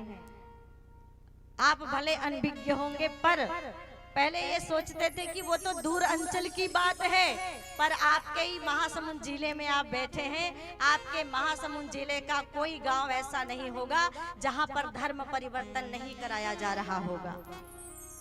आप बस्तर अंचल में देखिए, आप राजनांदगांव के आगे जाकर देखिए, पूरे छत्तीसगढ़ में गांव-गांव में सभी समाज के लोग जो है वो धर्म परिवर्तन कर रहे हैं। उनका है जो भी उनकी जगह है वहां पर, और उनको प्रार्थना के माध्यम से सम्मोहन विद्या के द्वारा, किसके द्वारा? जाग जाइए, आप कभी इसके शिकार मत होना। सम्मोहन विद्या के जवाब बीमारी ठीक करने के नाम पर और कुछ पैसों के लालच देकर वो अपनी जगह पर बुलाते हैं और प्रार्थना के माध्यम से उनके मन को बदल कर क्या करते हैं, वो धर्म परिवर्तन करा देते हैं। और क्या होगा इससे? अभी तो इंतजार किस बात का कर रहे हैं ना जाने छत्तीसगढ़ के लोग, मुझे तो समझ में नहीं आता। क्या उस बात का इंतजार कर रहे हैं कि जिस प्रकार से अंग्रेजों ने भारत को गुलाम बनाया, उसी प्रकार से जब चारों तरफ ईसाईयत हो जाएगी और जब हम उसके गुलाम बन जाएंगे, वो 90% हो जाएंगे और हम 10% बच जाएंगे? क्या इस बात का इंतजार हो रहा है? क्यों आवाज नहीं उठती लोगों के बीच से?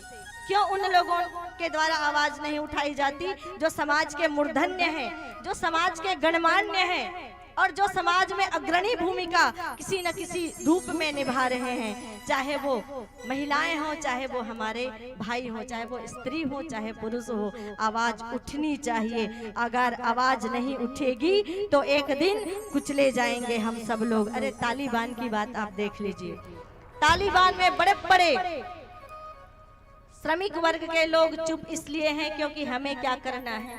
मध्यम वर्गीय अपने कामकाज में व्यस्त हैं और बड़े लोगों को मतलब नहीं है। जो बड़े बड़े सेठ मारवाड़ी हैं, मतलब नहीं है। तो तालिबान में मेरे भाइयों बहनों, सेठ मारवाड़ियों की, धनाढ्यों की कमी नहीं थी। बड़े बड़े धन वाले लोग बैठे थे और जब भागने की स्थिति आई तब एरोप्लेन के चक्के को पकड़ पकड़ के लोग भागे तालिबान से। क्या वो स्थिति आएगी तब भारत के लोग जागेंगे? कहते ना, जागो हिंदू अब तो जागो, वक्त नहीं है सोने का। ये वक्त सोने का नहीं है। तो हमें सावधान, मेरे कहने का तात्पर्य क्या है कि हमें जागना पड़ेगा। हमें अपने ही घर में अब संभल के रहने की आवश्यकता है। चारों तरफ जो है आधी कंट्री जो है, आधी से ज्यादा कंट्री जो है अलग अलग धर्म को मानने वाले हो गए हैं। लेकिन मेरे भाइयों बहनों, बीच में एक छोटा सा भारत बचा हुआ है जहां के हिंदुत्व पर भी प्रहार हो रहा है, जहां के हिंदुत्व पर भी प्रहार हो रहा है। लेकिन इसी प्रकार अपने ही भगवान के ऊपर हम अनास्था करते रहेंगे, उस पर आस्था नहीं लगेगी तो कैसे बात बनेगा। वो थोड़ी बहुत बची खुची हिंदुत्व है वो भी समाप्त हो जाएगी। अबे हमको क्या करना है? अपने धर्म को बचाना है, और अपने धर्म को बचाने के लिए हम सबको क्या करना है? लड़ना है। और लड़ना ऐसे नहीं है किसी की जाके कॉलर पकड़ ली, ऐसा नहीं। क्या करना है? आप अपने भगवान पर विश्वास रखिए, अपने धर्म पर विश्वास रखिए। थोड़े दिन पहले एक वीडियो वायरल हुआ था कि एक मंत्री थे मुस्लिम संप्रदाय के, जिनको जब वो अब वो मंत्री हैं तो उनको आप भागवत की कथा में बुलाएंगे तो भी वो उनको आना होगा। आएंगे ना? बोलिए ना, आएंगे? क्योंकि वो जन जन के नेता हैं। तो एक वीडियो वायरल हुआ था कि उनको बुलाया गया, वो आए भी, कार्यक्रम में सम्मिलित भी हुए, उन्होंने उद्बोधन भी किया, लेकिन जब उसके माथे पर तिलक लगाया गया तो उन्होंने मना कर दिया। ये उनकी कट्टरता है, ये उनकी कट्टरता है। तो हम क्यों कट्टर नहीं हो सकते? हम क्यों कट्टर नहीं हो सकते? हमें भी ऐसी ही कट्टरता दिखानी चाहिए अपने धर्म की रक्षा के लिए। धर्मो रक्षति रक्षतः। परम पूज्य गुरुदेव ने नारा दिया, देश की रक्षा कौन करेगा? आवाज ही नहीं आ रही है, आवाज ही नहीं आ रही। आवाज अच्छे से आनी चाहिए। हम अल्लाह का करना है, तू ही मन बोलत रहा और तू ही मन रक्षा करत रहा। देश की रक्षा कौन करेगा? हम करेंगे, हम करेंगे। देश की रक्षा कौन करेगा? हम करेंगे, हम करेंगे। याद है ना भगत सिंह? याद है ना भगत सिंह? ए मेरे वतन के लोगों, जरा आँख में भर लो पानी। जो शहीद हुए हैं उनकी जरा याद करो कुर्बानी। ऐ मेरे वतन के लोगों, जरा आँख में भर लो पानी। जो शहीद हुए हैं उनकी जरा याद करो कुर्बानी। जरा याद करो कुर्बानी। जब घायल हुआ हिमालय, खतरे में पड़ी आजादी। जब हुआ हिमालय, खतरे में पड़ी आजादी। जब तक थी सांस लड़े वो, जब तक थी सांस लड़े वो, फिर अपनी लाश बिछा दी। संगीन पे धर कर मारा, सो गए अमर बलिदानी। जो शहीद हुए हैं उनकी जरा याद करो कुर्बानी। ये मेरे वतन के लोगों, में भर लो पानी। जो शहीद हुए हैं उनकी जरा याद करो कुर्बानी। और उस आजादी की लड़ाई में कौन कौन थे? कोई सिख, कोई जाट मराठा, कोई गोरखा, कोई मद्रासी। कोई सिख, कोई जाट मराठा, कोई गोरखा, कोई मद्रासी। सरहद पर मरने वाला, सरहद पर मरने वाला, हर दिन था भारतवासी।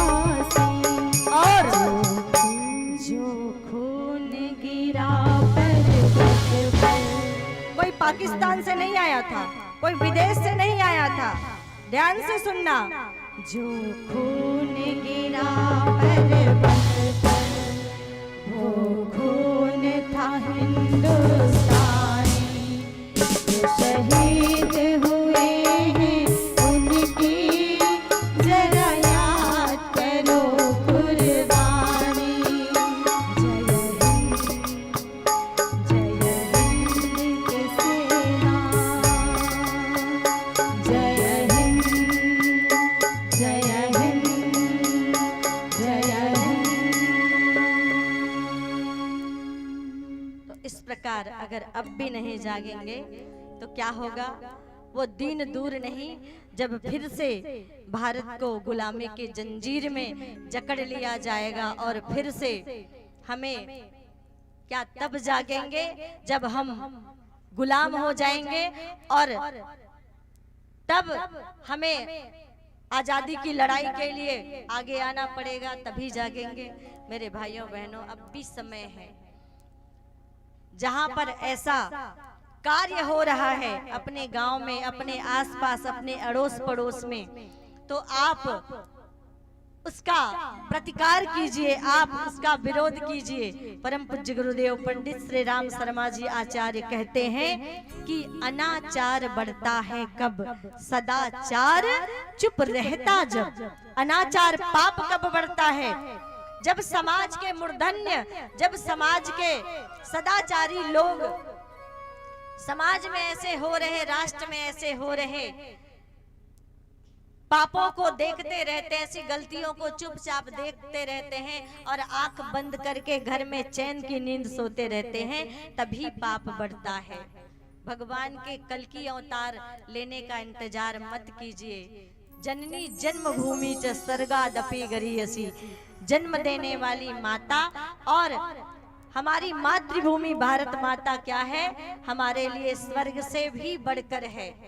और इसके प्राणों की रक्षा के लिए अपने प्राणों को देकर भी अगर भारत की मिट्टी की रक्षा करना पड़े तो इससे बड़ा सौभाग्य हम भारतवासियों के लिए और कुछ भी नहीं हो सकता है।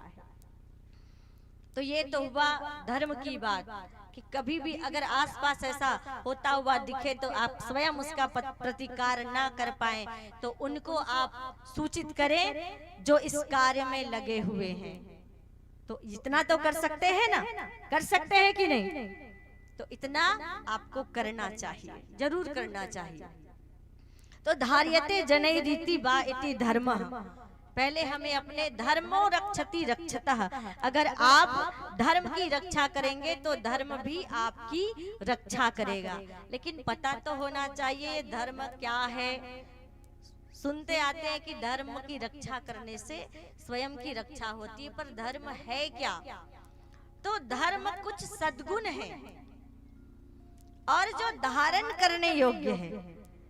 अच्छा, अगर मैं समझाऊंगी तो हो सकता है अच्छे से समझ ना आए, तो आप ही बोलिए धर्म और अधर्म में अपनाने योग्य क्या है?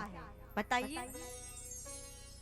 अधर्म को अपनाना चाहिए कि धर्म को अपनाना चाहिए? धर्म को। सच और झूठ में किसको धारण करना चाहिए? तो जो धारण करने योग्य है, सच धर्म है। सत प्रवृत्ति और दुष्प्रवृत्ति में अपनाने योग्य क्या है और त्यागने योग्य क्या है? जो त्यागने योग्य है वो अधर्म है और जो अपनाने योग्य है वो धर्म है। तो धृति क्षमा दमोस्तेयम, शौचम इंद्रिय निग्रह, धीर विद्या सत्यम अक्रोधो, दशकम धर्म लक्षणम। पहला क्या है? धृति, धैर्य। पहला गुण धर्म का धैर्य, धैर्य धारण करे। बड़ी से बड़ी विपत्ति भी अगर जीवन में आ जाए तो विचलित ना हो। अपने धैर्य, अपने हिम्मत, अपने हौसले को आप बना कर रखिए और उसी का हौसला कम नहीं होता जो भगवान से जुड़ा होता है, जो परमात्मा से जो जुड़ा होता है, उसी का हौसला कम नहीं होता। फिर कहते हैं क्षमा, धर्म का दूसरा लक्षण है क्षमा। बड़ी से बड़ी अगर गलती किसी से हो जाए तो हम इतने उदार बने कि हम उन्हें क्षमा कर सके, लेकिन हर चीज क्षमा करने योग्य नहीं है। अब हमारे घर में घुसकर लोग जो है धार्मिक परिवर्तन करवा रहे हैं, उसको क्षमा कर दे? बिल्कुल नहीं, वो अक्षम्य है। किसी के धर्म को जो बदल रहा है, किसी के भगवान को जो बदलवाने की प्रेरणा दे रहा है, वो अक्षम्य है, वो अपराध है, वो गलत है, वो पाप है और पाप को कभी क्षमा नहीं किया जाता। ये किसने कहा? ये भगवान श्री कृष्ण ने गीता में कहा है, क्योंकि गीता में भगवान का क्रांतिकारी स्वरूप देखने को मिलता है। भागवत क्षमा का संदेश देती है, पर गीता में भगवान का क्रांतिकारी स्वरूप कहा, अर्जुन उठो और उठा लो अपना गांडीव और खोल दो मोर्चा। किसके विरुद्ध? अन्याय के विरुद्ध, अनीति के विरुद्ध। क्योंकि ये जो लड़ाई तुम लड़ने जा रहे हो, ये हस्तिनापुर के राज्य के लिए नहीं है अर्जुन। ये हस्तिनापुर के राज्य के लिए नहीं है, ये धर्म और अधर्म की लड़ाई है, ये नीति और अनीति की लड़ाई है, ये अच्छाई और बुराई के बीच की लड़ाई है। इसलिए उठा लो गांडीव। असोच्यान्यन्व सोचस्त्व अर्जुन कहा, हे अर्जुन, उन लोगों के लिए तुम सोच मत करो, उन लोगों के लिए तुम शोक मत करो जो शोक करने योग्य नहीं है। तो क्षमा, हर जगह क्षमा से काम नहीं चलेगा, पर क्षमा भी एक गुण है। अगर घर में छोटी मोटी कुछ बात हो जाती है तब की बात अलग है ना। तो पहला गुण क्या है? धैर्य। दूसरा क्षमा, और तीसरा है दमोस्तेयम, अस्तेय। अस्तेय अर्थात चोरी ना करना। अब चोरी करना, आप सोचेंगे हम तो चोरी नहीं करते, किसी के घर जाके ताला नहीं तोड़ते। अब अस्तेय का पालन, और इसके बाद शौचम अर्थात पवित्रता। सारे 10 लक्षण इसके अंतर्गत आ जाते हैं, क्योंकि जिनके अंदर पवित्रता है उसके अंदर धैर्य भी होगा, वो क्षमाशील भी होगा, और वो चोरी भी नहीं करेगा। पवित्रता। और भगवान ने क्या कहा? निर्मल मन जन सो मोहि पावा, और मोहि कपट छल छिद्र न भावा। भगवान को क्या प्रिय है? निर्मलता। और जिनका मन निर्मल हो जाएगा वो भगवान को प्राप्त कर लेंगे। तो पवित्रता जरूरी है, जीवन में पवित्रता होनी चाहिए। राग द्वेष ईर्षा द्वेष सबका त्याग करें और मन को बिल्कुल निर्मल और पवित्र बनाएं। इंद्रिय निग्रह अर्थात इंद्रियों का संयम। 5 ज्ञानेंद्रियां और 5 कर्मेंद्रियां, इन 10 का संयम आगे कथा में आपको बताएंगे। और धीर विद्या, कहते हैं कि विद्या और शिक्षा दोनों अलग अलग है। शिक्षा केवल जानकारी है, जो जिससे हमको डिग्रियां मिलती है, शिक्षा से हमको डिग्री मिलती है, लेकिन विद्या से हमारे अंदर के व्यक्तित्व का विकास होता है, हमारे अंदर जो संस्कार है वो जागृत होता है। तो ये विद्या। और अक्रोध, क्रोध नहीं करना, क्योंकि क्रोध जो है कभी भी कोई निर्णय ना ले हम, क्योंकि क्रोध में लिया गया निर्णय हमेशा गलत होता है। अगर किसी बात पर क्रोध आ रहा हो, गुस्सा आ रहा हो, तो भगवान को, परमात्मा को याद करें, और परमात्मा को याद करके आंख बंद करके बैठ जाए 10 मिनट, और उसके बाद कोई निर्णय ले। क्योंकि क्रोध में कही गई बात जो है हमेशा हानिकारक होती है। तो इस प्रकार से धर्म के 10 लक्षण बताए गए, जिसको हमें जीवन में धारण करना चाहिए। और धर्म के और लक्षण क्या है? एक मानव का परम धर्म क्या है? मानव का परम धर्म है मानवता की प्राप्ति। और मानवता के ये गुण, दया, प्रेम, करुणा, सहिष्णुता, भाईचारा, ये मानवता का गुण है। अगर हम मानव हैं तो ये सारे गुण हमारे अंदर होना चाहिए। तो मानवता को प्राप्त करके ही व्यक्ति जो है भगवान को प्राप्त कर सकता है। फिर हमें किसकी पूजा करनी चाहिए? एक बार मैं मधुबन गई थी, और मधुबन धाम में श्री राम कथा थी। कथा के पश्चात एक भाई साहब मिलने आए, बोले दीदी जीवन में बड़ी अशांति है, बड़ी तकलीफ है, कितने उपाय करता हूँ लेकिन कष्ट दूर ही नहीं होता, मन की अशांति जाती ही नहीं है।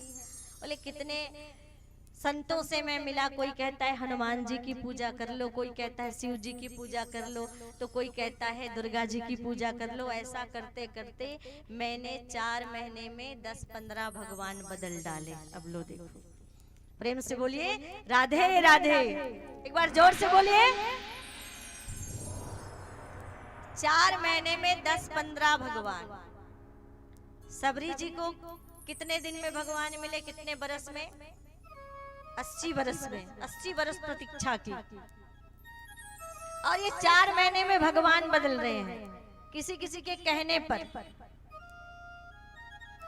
अब अगर मैं कह दूंगी कि मेरी इष्ट तो गायत्री है कि कृष्ण है, तो वो उसको भी बदल लेंगे, है ना? तो किसकी पूजा करें? वास्तव में ये थोड़ा कठिन प्रश्न है, क्योंकि हमारे हिंदू धर्म में 33 कोटि देवी देवता, वैसे कोटि माने करोड़ भी होता है और कोटि माने प्रकार भी होता है। और जब हम पूजा करते हैं तो कर्मकांड में 33 प्रकार के देवताओं की पूजा का वर्णन आता है। लेकिन अगर 33 करोड़ भी मानते हैं, कई अवतार भगवान के हुए, कई गौण अवतार हुए, कई प्रमुख अवतार हुए भगवान के, तो अगर हम 33 करोड़ देवी देवता भी मानते हैं तो उसके बाद भी भटकने की आवश्यकता नहीं है। हिंदू धर्म को भले ही बहुदेववाद कह दिया जाता है, लेकिन मेरे भाइयों बहनों, हमारे मूल में एक ही देवता है, परमपिता परमात्मा। एक ही देव है। पूर्णमदः पूर्णमिदं पूर्णात् पूर्णमुदच्यते पूर्णस्य पूर्णमादाय पूर्णमेवावशिष्यते।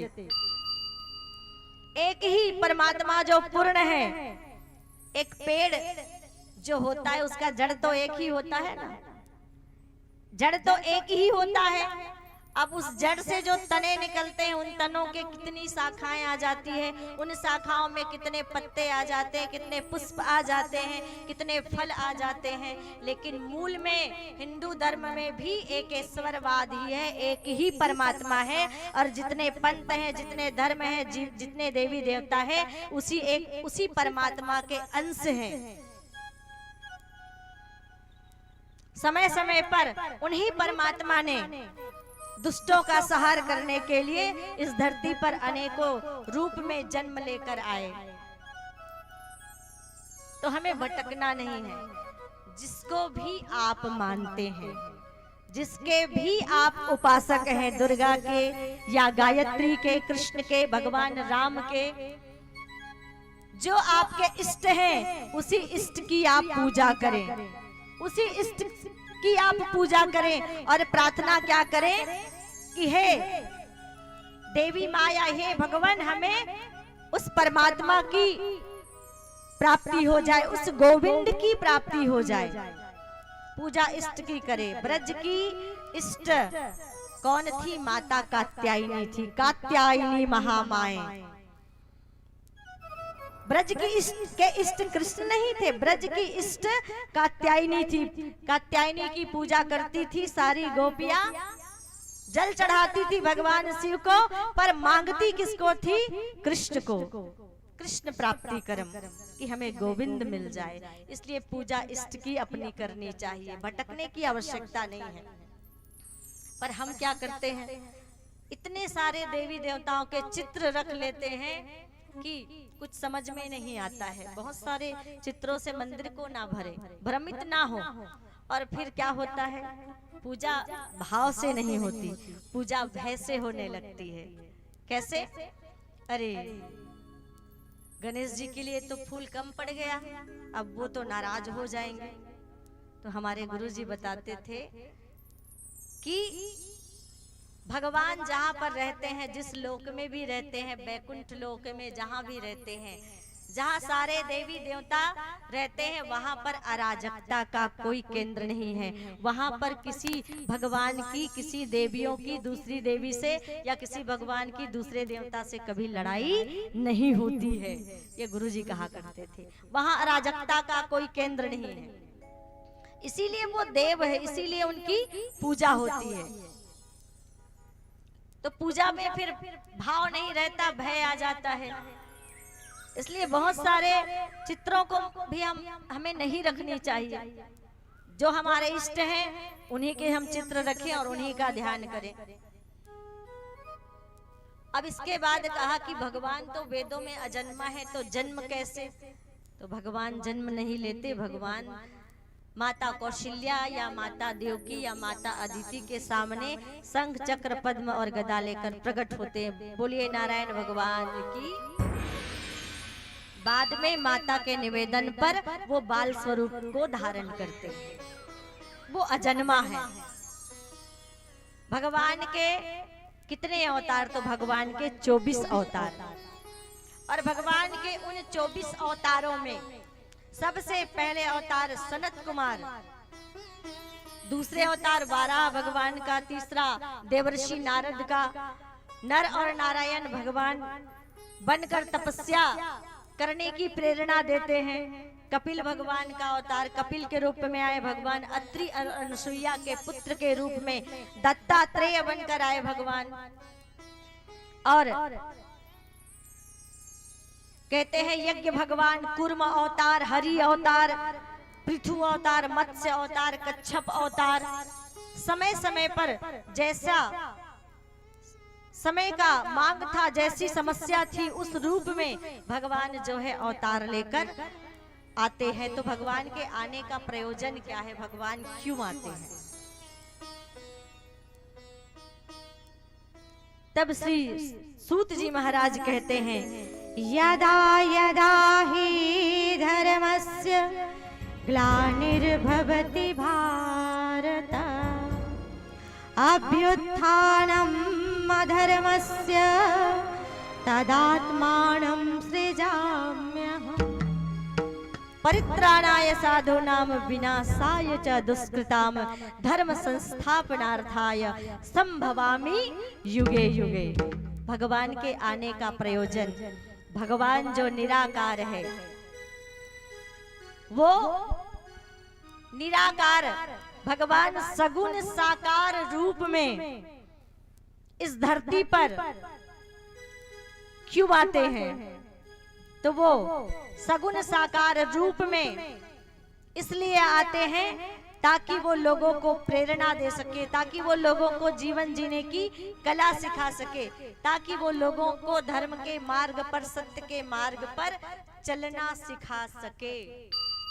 भगवान राम, भगवान राम की जब भ्रिकुटी हिलती थी अर्थात भौहें, तो कहते हैं तीनों लोक, आकाश, पाताल, ब्रह्मांड सब कुछ हिल जाता था जब भगवान अपनी भौहें हिलाते थे। क्या वो भगवान समुद्र को नहीं सुखा सकते थे?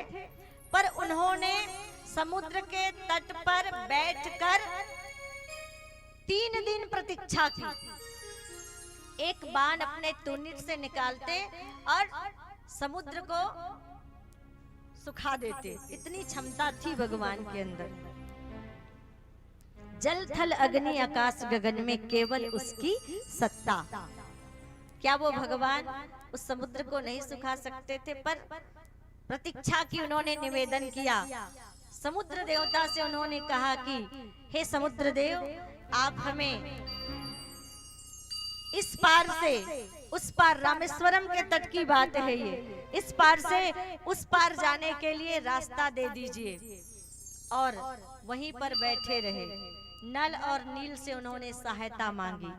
नल और नील, छोटे छोटे रीछ वानरों से उन्होंने सहायता मांगी। और छोटे छोटे रीछ वानर नल और नील ने समुद्र में सेतु बांध बनाने के लिए पत्थर डालने लगे। तब भगवान ने सोचा कि खाली बैठे बैठे मैं क्या करूंगा, क्योंकि सारे जो वानर है वो तो पत्थर उठा उठा कर लेकर आ रहे हैं। कुछ लोग उन पत्थरों पर राम का नाम लिख रहे हैं। सब कुछ न कुछ काम में लगे हैं। तो मैं बैठे बैठे क्या करूं? मुझे तो कोई कुछ करने नहीं दे रहा है। तो वहीं पर सुंदर शिवलिंग की स्थापना की और भगवान राम ने रामेश्वरम में भगवान शिव की स्थापना करके उनकी पूजा अर्चना की। प्रतीक्षा करते रहे। तो एक बार जब वो अयोध्या लौट के आए, युद्ध को समाप्त करके, लंका पर विजय प्राप्त करके, तो एक दिन सोचने लगे, अरे सबने समुद्र में सेतु बांध जब बनाया तो सबने कुछ न कुछ सहयोग किया, पर मैंने कुछ नहीं किया। जरा मैं भी पत्थर उठा के देखूं कि मेरा पत्थर, नल और नील का फेंका हुआ पत्थर तो समुद्र में तैरने लगा था। जरा मैं भी पत्थर उठा के देखूं और पत्थर डालूं किसी सरोवर में, किसी कुंड में, देखता हूं मेरा पत्थर ऊपर तैरता है कि नहीं। अब सोचने लगे कि ये हनुमान जी तो दिन भर आगे पीछे मेरे मंडराते रहते हैं, कहीं इनके सामने मैंने पत्थर डाला और वो पत्थर नीचे जाके बैठ गया तो मेरी तो हंसी हो जाएगी, जग हंसाई हो जाएगी। तो क्या किया, हनुमान को काम के लिए भेज दिया। बोले हनुमान तो पवन पुत्र हैं, हवा की गति से गए और वापस आ गए, तब तक काम पूरा ही नहीं हुआ था। फिर दूसरी काम के लिए भेजा, फिर आ गए बार बार। अब हनुमान जी महाराज भी सोचने लगे आखिर भगवान करना क्या चाहते हैं, बार बार मुझे भेज देते हैं। तो अब की बार दरवाजे में, क्योंकि कमरे के अंदर ही, महल के अंदर ही कुंड बनवा लिया और उसमें जल भरवा के एक पत्थर मंगवाया। हनुमान जी दूर खड़े होके देखने लगे।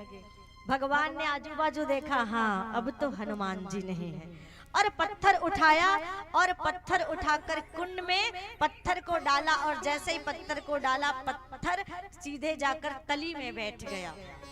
भगवान सोचने लगे अच्छा हुआ जो मैंने रामेश्वरम के समुद्र में पत्थर नहीं डाला।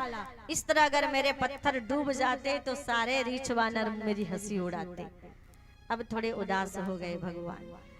तब पीछे से हनुमान जी आए और कहने लगे उदास होने की आवश्यकता नहीं है भगवान, वो पत्थर इसलिए तैर रहे थे क्योंकि उस पर राम लिखा हुआ था और ये उस पर आपकी कृपा थी, और ये पत्थर इसलिए डूब गए क्योंकि इस पत्थर पर आपकी कृपा नहीं थी, क्योंकि आपने उस पत्थर का त्याग कर दिया, और आप जिसका त्याग कर देंगे उसका डूबना निश्चित है, वो कभी उबर नहीं सकता, वो कभी उबर नहीं सकता। जिसका त्याग आप करेंगे वो कभी उबर नहीं पाएगा। तो आइए भगवान राम का प्यारा सा भजन, जय जय श्री राम। मेरे प्रभु श्री एक बार जोरदार अपने हिंदुत्व की रक्षा के लिए, अपने भगवान राम की रक्षा के लिए, और ये आवाज कहाँ तक जानी चाहिए, अवध तक जानी चाहिए, ऐसे जोरदार।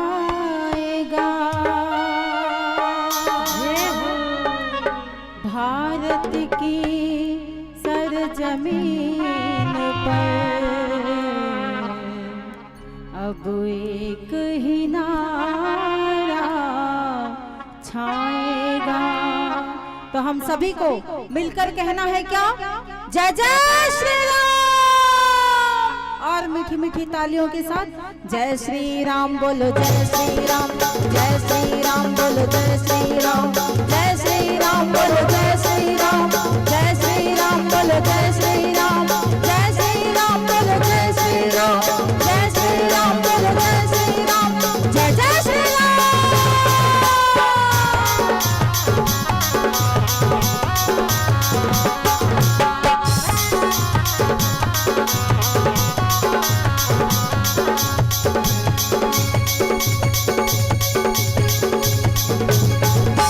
हर घर में अब एक ही नाम,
जय जय श्री राम।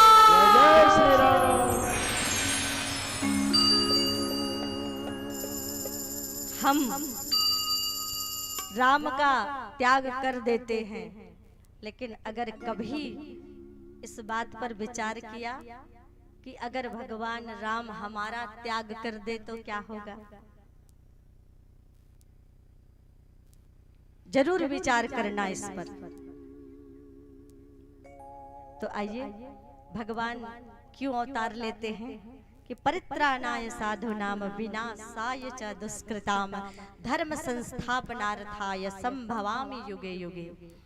साधु पुरुषों के कल्याण के लिए, सज्जनों के उद्धार के लिए और दुष्टों के सहार के लिए भगवान अवतार लेकर आते हैं।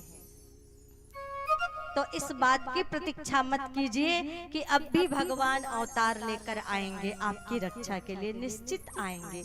लेकिन हर काल में आप जरा नजर घुमाइए और पीछे पलटिए तो देखिए, जब भी भगवान आते हैं तो भगवान धर्म के कार्य को अकेले नहीं करते हैं। जब भगवान राम के रूप में आए तब उन्होंने रावण से युद्ध करने से पहले सबका आवाहन करते हुए कहा कि हे ऋषियों, हे मुनियों, हे किन्नरों, हे पशु, हे पक्षियों, हे मानवों, जिनको भी इस धर्म की और अधर्म की लड़ाई में मेरे साथ आना है, मेरे साथ आ जाइए, ताकि बाद में कोई ये ना कह सके कि भगवान अगर हमें भी आप याद करते बुलाते तो हम भी आते। क्योंकि सफलता के बाद तो लोगों की लाइनें लग जाती है।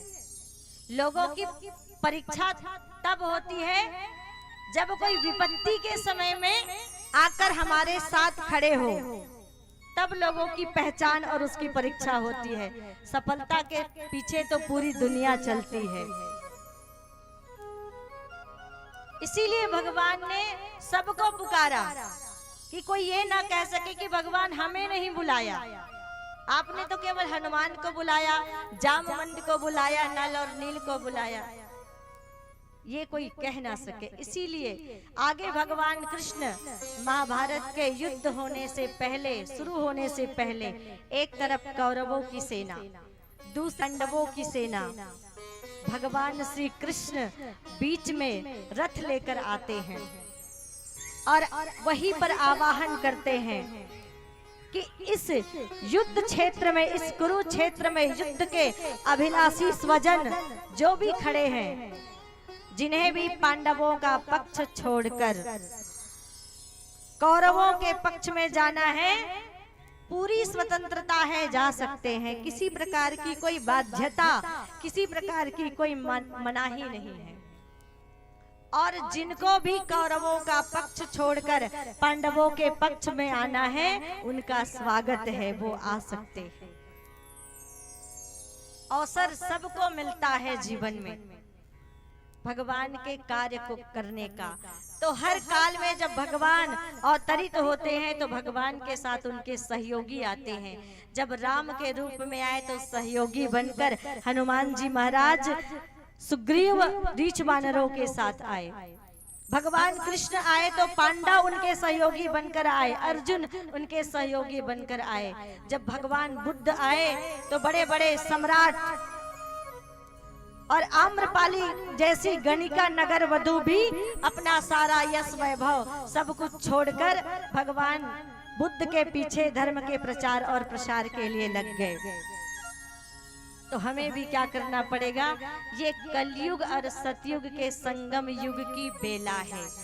आप उस समय में अवतरित हुए हैं जब भगवान को, जब महाकाल को आपकी आवश्यकता है। समय की पुकार को आप समझिए और भगवान राम के काज को करने में लग जाइए। ये समय की मांग कहती है, ये समय कहता है अब हमारी बारी है कि हम भगवान के सहयोगी बनकर जो है नवयुग के आगमन के स्वागत की तैयारी करें। तो भगवान आते हैं साधु पुरुषों के उद्धार के लिए। भगवान के आने का प्रयोजन है कि धर्म की स्थापना जब जब हो ही धर्म की हानि, और बाढ़े अधम असुर अभिमानी, तब तब प्रभु धरि विविध शरीरा, हरहि कृपा निधि सज्जन पेरा। ये भगवान के आने का प्रयोजन। अब श्रेष्ठ वक्ता कौन? तो श्री सुखदेव जी महाराज, श्री सूत जी महाराज कहते हैं कि श्रेष्ठ वक्ता वो जो लोगों को जीवन जीने की कला बताए, जो लोगों को भगवान से, मानवों को भगवान से प्रेम करना सिखा दे, जो लोगों के, मानव के मन को धर्म की ओर, सत प्रवृत्तियों की ओर प्रेरित कर दे। श्रेष्ठ वक्ता वो माने जाते हैं। लेकिन क्षमा चाहूंगी, आजकल ऐसे वक्ता श्रेष्ठ नहीं माने जाते। श्रेष्ठ वक्ता वो माने जाते हैं जो खूब हंसाए और खूब नचाए, जो हमारा ज्यादा मनोरंजन करे। लोग ऐसे वक्ता ढूंढते हैं कि जो हमारा ज्यादा मनोरंजन करे। भाई देखिए, मनोरंजन तो आपको कहीं भी मिल जाएगा। मनोरंजन के लिए अच्छे अच्छे बड़े बड़े लोक सांस्कृतिक कार्यक्रम होते हैं ना, नाचा होता है, गम्मत होता है, सांस्कृतिक कार्यक्रम होते हैं। कितनी सारी फिल्में बनी हैं, हिंदी में, छत्तीसगढ़ी में, उर्दू में, सभी भाषाओं में मनोरंजन के लिए। अगर कथा में भी बैठकर हम मनोरंजन ही ढूंढते रहे तो फिर जीवन का कल्याण कैसे संभव है? कथा कैसे हो जिससे हमें गोविंद से प्रेम हो जाए। और व्यास जी महाराज के भागवत लिखने का मूल उद्देश्य, मूल प्रयोजन ही है कि लोगों का मन किसी भी प्रकार से हो भगवान के चरणों में लग जाए। ये उनके भागवत लिखने का मूल प्रयोजन है। तब पूछा उन सौनकादिक ऋषियों ने, ये वेद व्यास जी महाराज कौन है? तो वेद व्यास जी हुए ब्रह्मा के पुत्र, नारायण के पुत्र हुए ब्रह्मा, और ब्रह्मा के पुत्र हुए शक्ति, शक्ति के पुत्र हुए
प्रयोग होने लगता है, उपयोग होने लगता है। धन का गलत प्रयोग करते हैं, जिसके पास गायत्री नहीं होती, समझ नहीं होती, सद्बुद्धि नहीं होती।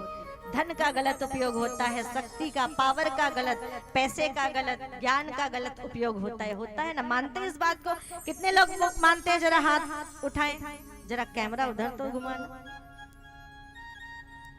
कल के दिन में सबूत रहेगा कि इतने लोगों ने स्वीकार किया था।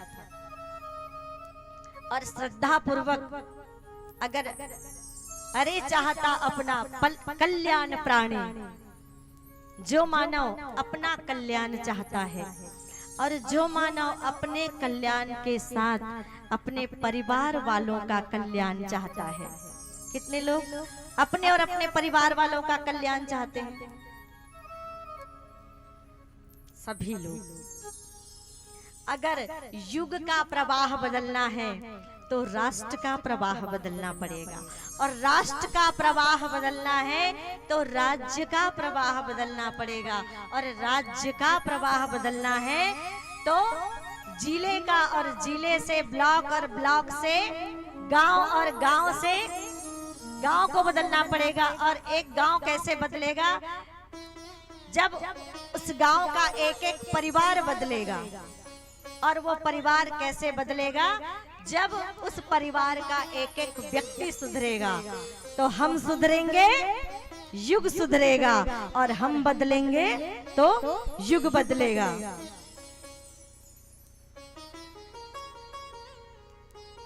ये नारा दिया कि हम बदलेंगे तो नहीं भैया, क्या करें, वो पड़ोसी को बदलने दो, पहले देखते हैं, उसके बाद हम बदलेंगे।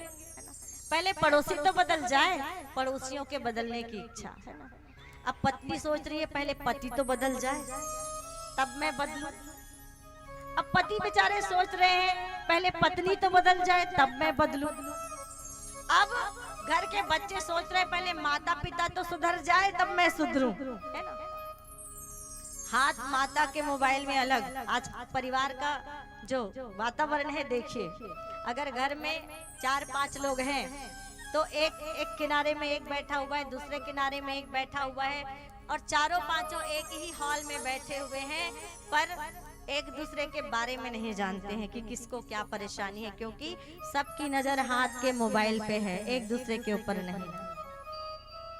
और अपने ही घर में लोग अजनबी हो गए हैं, आपस में बातें नहीं होती, आपस में बातें नहीं होती। अगर ऊपर में बेटा है तो नीचे माँ फोन करके बुलाती है, बेटा खाना खाना। ऐसी स्थिति आ गई है। हम बदलेंगे, युग बदलेगा, आज लगाओ नारा। कौन बदलेगा? दुनिया बदलेगी कैसे, बताइए। बदलना है ना दुनिया को, तो शुरुआत कहाँ से होगी? स्वयं से। तो दोनों हाथ उठा के, हम बदलेंगे, युग बदलेगा, आज लगाओ नारा। हम बदलेंगे, युग बदलेगा, आज लगाओ नारा। व्यक्ति और परिवार बदलकर बदले भारत सारा। व्यक्ति और परिवार बदलकर बदले भारत सारा। होगी बड़ी मेहरबानी, बदलो भैया, होगी बड़ी मेहरबानी, बदलो भैया। एक बार बाजा पेटी थोड़ा धीरे आवाज, बहुत धीरे, इधर से आवाज आनी चाहिए। जब तक ये नहीं बोलेंगे दुनिया नहीं बदलेगी। हम बदलेंगे, हम बदलेंगे, युग बदलेगा, आज लगाओ नारा। दोहराइए। क्या बात है।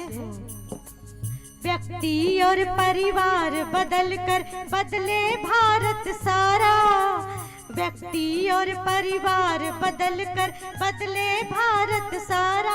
होगी बड़ी मेहरबानी, बदलो भैया, होगी बड़ी मेहरबानी, बदलो भैया। आकर कह गए युग निर्माणी, बदलो भैया, आकर कह गए युग निर्माणी, बदलो भैया। तो युग कैसे बदलेगा? व्यक्ति के निर्माण से। माँ का मस्तक ऊंचा होगा त्याग और बलिदान से। तो हम बदलेंगे तो युग बदलेगा। तो सबसे पहले क्या करना पड़ेगा? सबसे पहले हमें स्वयं को बदलना पड़ेगा, स्वयं से शुरुआत करनी पड़ेगी। लेकिन व्यक्ति अब बदलेंगे कैसे? अच्छा, थोड़ा मेकअप ज्यादा कर लेंगे, यहाँ से जाएंगे सीधे ब्यूटी पार्लर चले जाएंगे, है ना। थोड़े बाल वाल ठीक करवा लेंगे, थोड़ी दाढ़ी वाड़ी बना लेंगे, जो बाल आड़े तिरछे हैं उसको सीधा कर लेंगे, है ना। ऐसे ही बदलना है? ऐसे नहीं बदलना है। शरीर है ना, क्या तन मांझता है रे, एक दिन माटी में मिल जाना। तन को सजाते हैं, तन को संवारते हैं, तन के विषय में ज्यादा सोचते हैं, लेकिन हमारे सुंदर चेहरे से, सुंदर कपड़े से दुनिया नहीं बदलेगी। अगर दुनिया बदलेगी तो सुंदर विचारों से दुनिया बदलेगी। अगर युग में परिवर्तन आएगा तो विचारों के परिवर्तन से युग में परिवर्तन आएगा। अगर भारत जगत गुरु बनेगा तो हम सब के अकेले किसी के नहीं, हम सब के प्रयास से भारत जगत गुरु बनेगा। हमारी संस्कृति को जब हम जानेंगे, पहचानेंगे, उनको अपनाएंगे, उनके अनुरूप हम जीवन जिएंगे, उनको अपने आचरण में उतारेंगे, अपने वेदों का सम्मान करेंगे, अपनी गीता का, अपने भागवत का, अपने धर्म का, अपने भगवान का जब सम्मान करना शुरू करेंगे तो क्या हो जाएगा? तो हमारा भारत फिर से एक बार सोने की चिड़िया बन जाएगी और जगत गुरु बन जाएगा। बोलिए भारत माता की। अरे हम तो उस भारत, गर्व से कहना चाहिए कि हम भारतवासी हैं। क्यों? क्योंकि हम उस भारत में रहते हैं जिस भारत में नदियों को भी पूजा जाता है, नदियों को भी माँ कही जाती है, जिस भारत में एक पशु को भी माँ की संज्ञा दी जाती है। हम उस भारत में रहते हैं और उस भारत को की रक्षा, देश की रक्षा कौन करेगा? हम करेंगे, हम करेंगे। तो इस प्रकार से आज गायत्री जन जन की आवश्यकता है, गायत्री सबकी आवश्यकता है। तो विचार कैसे बदलेंगे? सद्बुद्धि को बढ़ाने के लिए, अंदर के कसाय कलमश को दूर करने के लिए नित्य जितने भाई बहन आप बैठे हैं, स्वयं गायत्री मंत्र बोलना प्रारंभ कीजिए और अपने बच्चों को भी गायत्री मंत्र सिखाइए। आजकल जो है मीडिया का जमाना है ना, आप सभी जान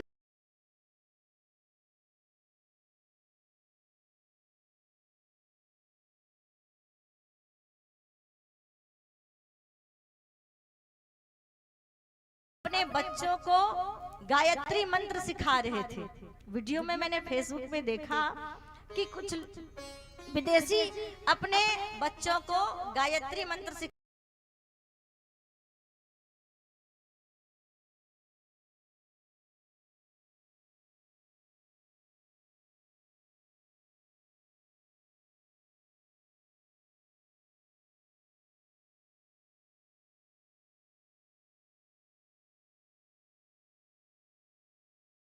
आप भी खोल के देखिएगा, दिख जाएगा। ये भजन सिखा रहे हैं विदेश में, वो साड़ियां पहन रहे हैं और हम फटी हुई जींस में आ रहे हैं। वो साड़ियां पहन रहे हैं, उनको पहनना नहीं आता तो ऊपर में लपेट लिया। एक बार मैं ट्रेन से हरिद्वार जा रही थी तो कुछ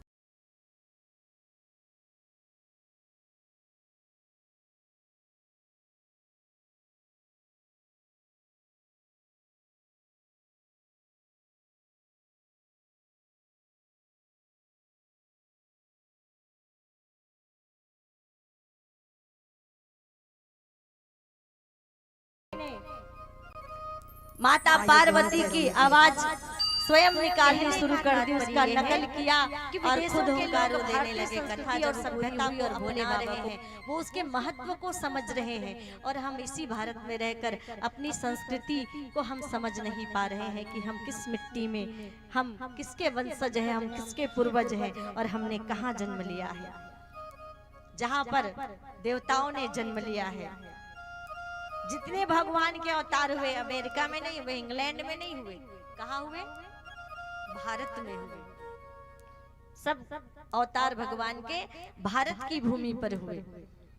और हम उस भगवान की धरती पर पैदा हुए हैं, तो हमें अपनी गौरव गरिमा खोनी नहीं है। अपनी गौरव और गरिमा को हमें पहचानना है और उसकी रक्षा करनी है।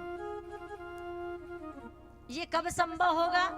जब आप धन और शक्ति के साथ ज्ञान और ज्ञान के साथ सद्बुद्धि अर्थात गायत्री को जीवन में अपनाएंगे।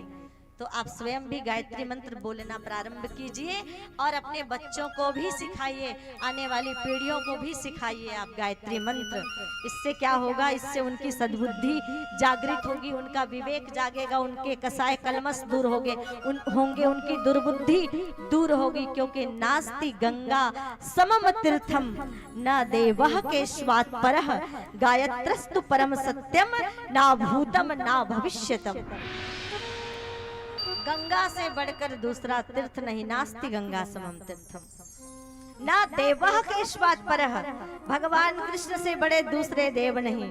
उसी प्रकार गायत्रस्तु परम सत्यम ना भूतम ना भविष्यतम, गायत्री से बढ़कर जपने योग्य मंत्र ना भूत में हुआ है ना भविष्य में होगा। महामंत्र जितने जगमाही को गायत्री समनाही, सुमिरत ही हमें ज्ञान प्रकाश है, आलस पाप अविद्या नाश है। सुमिरत ही हमें ज्ञान प्रकाश है। जब गायत्री का सुमिरन करते हैं तो आलस पाप अविद्या नाश है, आलस्यता दूर होती है, पापों का शमन होता है और हमारा विवेक जागृत होता है। जिसके हृदय में, जिसकी वाणी में, जिसकी जिह्वा में, जिसके मन में और जिसके घर के मंदिर में गायत्री की प्रतिष्ठा होगी, उसके घर के माता पिता कभी वृद्धाश्रम नहीं जाएंगे, उनको जाना नहीं पड़ेगा। क्योंकि गायत्री ऐसी शिक्षा संस्कार देती है। तो इसलिए गायत्री की स्थापना जरूरी है। आप जिस भी देवी देवता को मानते हैं उसी का ध्यान करते हुए आप गायत्री का मंत्र बोलिए, पर जरूर गाइए, जरूर अपनाइए इस मंत्र को। ये मंत्र है मंगलकारी, सद्बुद्धि बढ़ाने वाला। ऋषियों ने, मुनियों ने इनको गाया है और गुरु मंत्र कहा जाता है गायत्री मंत्र को। पहले जमाना था, गुप्त था। अब ये बताइए, अगर ये गुप्त है, इसको कई लोग कहते हैं कि हमने सुना था, तो आप भी इसका तर्क लगाइए कि आपके सामने आपके किसी जान पहचान वालों को, किसी अपने को सर्प ने काट लिया हो, है ना, और उस सर्प के जहर को काटने की विद्या या औषधि आपके पास है और वो आपके सामने पुड़िया में बंद है, एक पेटी में बंद है और चाबी भी आपके पास ही है, और किसी ने कह दिया है कि इसे कुछ भी हो जाए मत खोलना, तो उस समय आप क्या करेंगे? क्या करेंगे? वो पुड़िया खोलेंगे कि नहीं?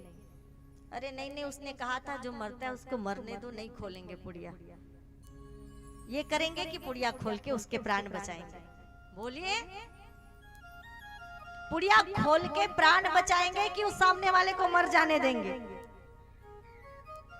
जो भी होगा देखा जाएगा। पहले ताला खोलो, चाबी नहीं है तो ताला तोड़ो और पुड़िया निकालो और पहले मरने वाले के प्राण को बचाओ। तो पंडित श्री राम शर्मा जी आचार्य ने यही किया है।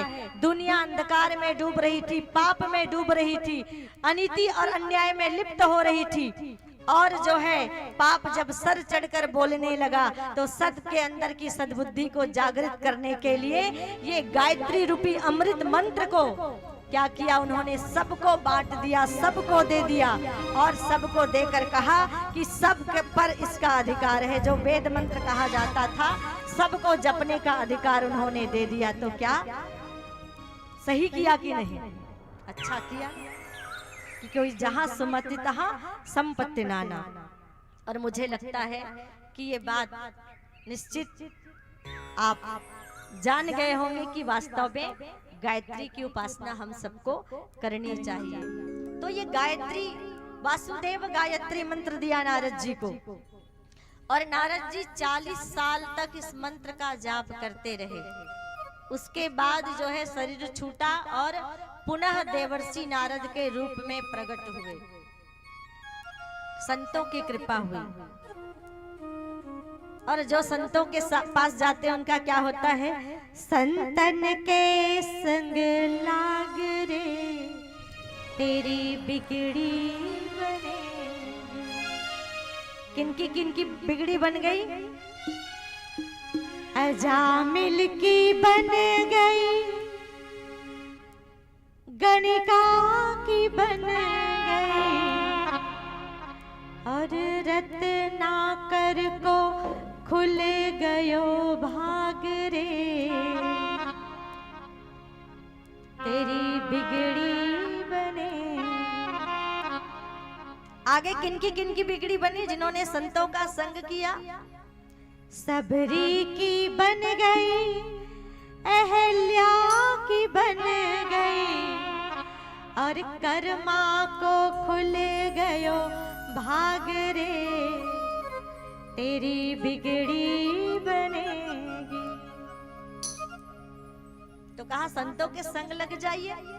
जाग सके तो जाग रे तेरी बिगड़ी बनेगी। कली सयानो भवति संजिहानस्तु द्वापरः उत्तिष्ठे त्रेता संपद्यते चरे बेती वेद का मंत्र। सोते रहने का नाम कलयुग है। कली सयानो भवति, सोते रहने का नाम कलयुग है। संजिहा नस्तु द्वापरः, जाग जाने का नाम द्वापर है। उत्तिष्ठे त्रेता, और जाग कर उठ के अगर आप खड़े हो गए तो उसी का नाम त्रेता। दुनिया कैसे बदलेगी? सतयुग कैसे आएगा?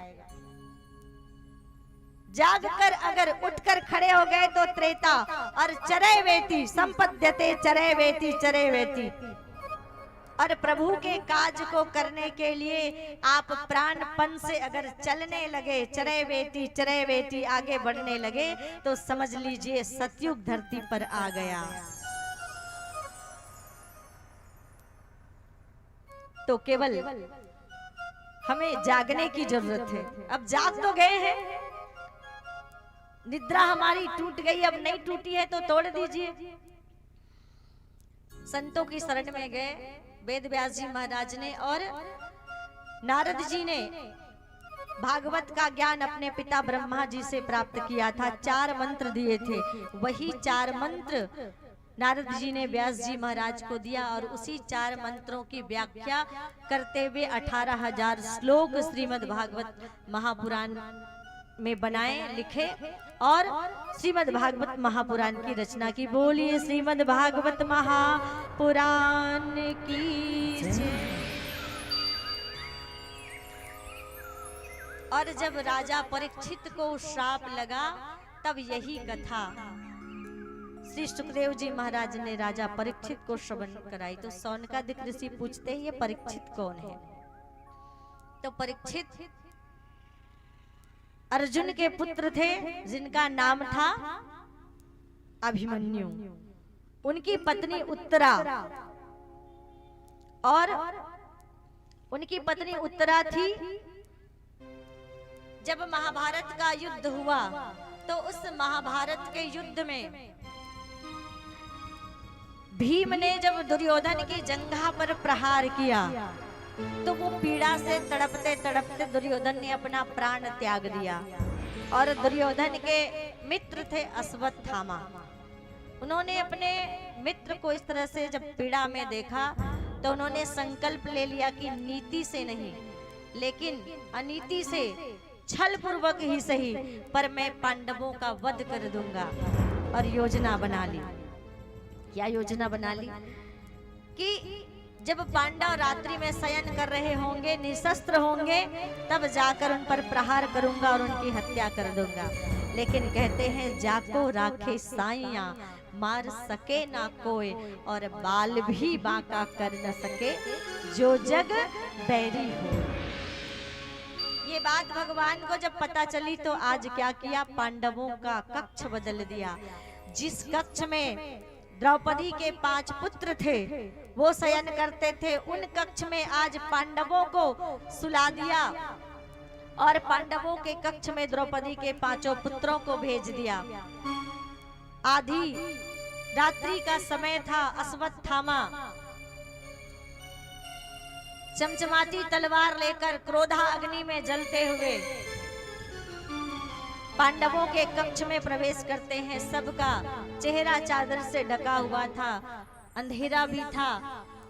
5 द्रौपदी के पुत्रों को 5 पांडव समझकर उन पर प्रहार किया और रक्त की धारा बह निकली। 5 पुत्रों का वध कर दिया।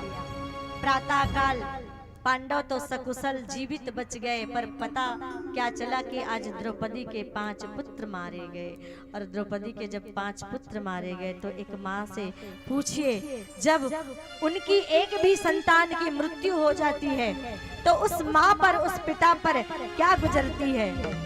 उस दुख का वर्णन शब्दों के द्वारा नहीं बताया जा सकता, उस दुख का वर्णन नहीं किया जा सकता। जब एक माता की संतान जो है उसे सदा सदा के लिए छोड़कर रोता बिलखता चली जाती है, क्या पीड़ा होती है, कैसी पीड़ा होती है, वो माँ ही समझ सकती है। आज द्रौपदी के घर में एक साथ उनके 5 पुत्रों की हत्या हो गई। द्रौपदी रुदन करने लगी, तड़पने लगी, रोने लगी, बिलखने लगी। और उसको रोता हुआ देखकर पांडव ये पता लगाने निकले कि द्रौपदी के 5 इन निर्दोष पुत्रों को आखिर मारा किसने है, किसकी क्या दुश्मनी थी। तो पता लगा कि अश्वत्थामा ने मारा है। अर्जुन निकले थे भगवान कृष्ण के साथ। तब जब अर्जुन और भगवान कृष्ण को अपनी तरफ अश्वत्थामा ने आता हुआ देखा तो पुनः अश्वत्थामा ने धनुष बाण उठाया और ब्रह्मास्त्र छोड़ दिया अर्जुन के ऊपर। तो मेरे भाइयों बहनों, उस ब्रह्मास्त्र को काटने की विद्या अर्जुन को आती थी, फिर भी उन्होंने भगवान से कहा, कृष्ण कृष्ण महाबाहो भक्ता नाम भयंकरः त्वमेको दहा नाम नामः सवर्गो असि संसृते। कि हे महाभाग, आप भक्तों को अभय प्रदान करने वाले हैं। यह कौन सा तेज है जो मुझे जलाने आ रहा है, मेरी रक्षा कीजिए। और भगवान से पहले निवेदन किया। तब भगवान के कहने पर अर्जुन ने अपना ब्रह्मास्त्र निकालकर उसके ब्रह्मास्त्र को खींच लिया, अश्वत्थामा के ब्रह्मास्त्र को, और पकड़ लिया अश्वत्थामा को। और तब भगवान की ओर देखकर कहने लगे, अब इसका क्या करना है, मार दिया जाए कि छोड़ दिया जाए। कहा, नहीं अर्जुन, ये द्रौपदी के 5 पुत्रों का हत्यारा है, तो इसका क्या करना है ये निर्णय द्रौपदी करेगी। इसे द्रौपदी के पास लेकर चलते हैं। अब द्रौपदी के पास लेकर गए तो अर्जुन गदा उठाकर आगे बढ़े और अश्वत्थामा के ऊपर प्रहार करना चाहा। और जैसे ही गदा उठाई भीम ने, तो द्रौपदी दोनों हाथ फैलाकर अश्वत्थामा के सामने आकर खड़ी हो गई और कहने लगी, हे भीम मुच्यताम मेषम ब्राह्मणो नितराम गुरु। कहा, मुच्यताम मेषम अर्थात छोड़ दो, हे भीम इसे मत मारो, इसे छोड़ दो। जिस माँ के 5 पुत्रों की हत्या अश्वत्थामा ने की, वही द्रौपदी कह रही है, हे अर्जुन मुच्यताम मेषम ब्राह्मणो नितराम गुरु। इसे मत मारो, छोड़ दो। ये ब्राह्मण है और ब्राह्मण अवध्य होते हैं, और ऊपर से ये गुरु द्रोणाचार्य के पुत्र हैं। अगर इसे मारेंगे तो गुरु को मारने का अर्थात ब्रह्म हत्या का पाप आपको लग जाएगा। और दूसरी बात, एक माँ के ऊपर क्या बीतती है जब उसकी संतान की मृत्यु हो जाती है, वो मुझसे पूछो।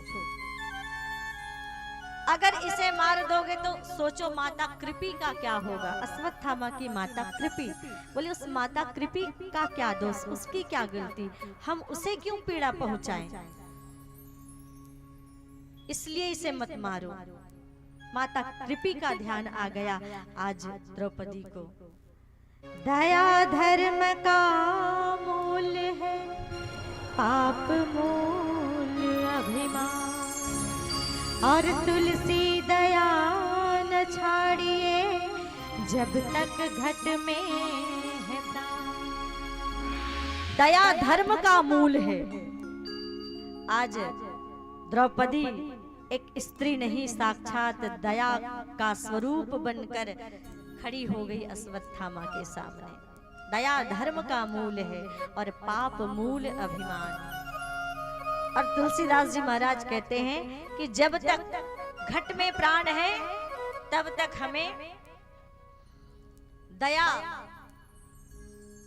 करते रहना चाहिए। दया का भाव हमारे हृदय से जाने नहीं पाए, इसका ध्यान रखना चाहिए। प्राणी मात्र पर दया करनी चाहिए। तो भागवत क्षमा का संदेश देती है, धृति क्षमा दमोस्तेयम, कि किस प्रकार से क्षमा कर देना चाहिए, ये सिखाती है भागवत। अब इसके बाद कहते हैं कि कुछ तो इसे दंड मिलना चाहिए। तो दंड क्या दिया? कहते हैं भरी सभा में अगर किसी सम्मानित व्यक्ति का अपमान हो जाए तो ये मृत्यु से भी बढ़कर दुख पहुंचाने वाला, कष्ट पहुंचाने वाला होता है।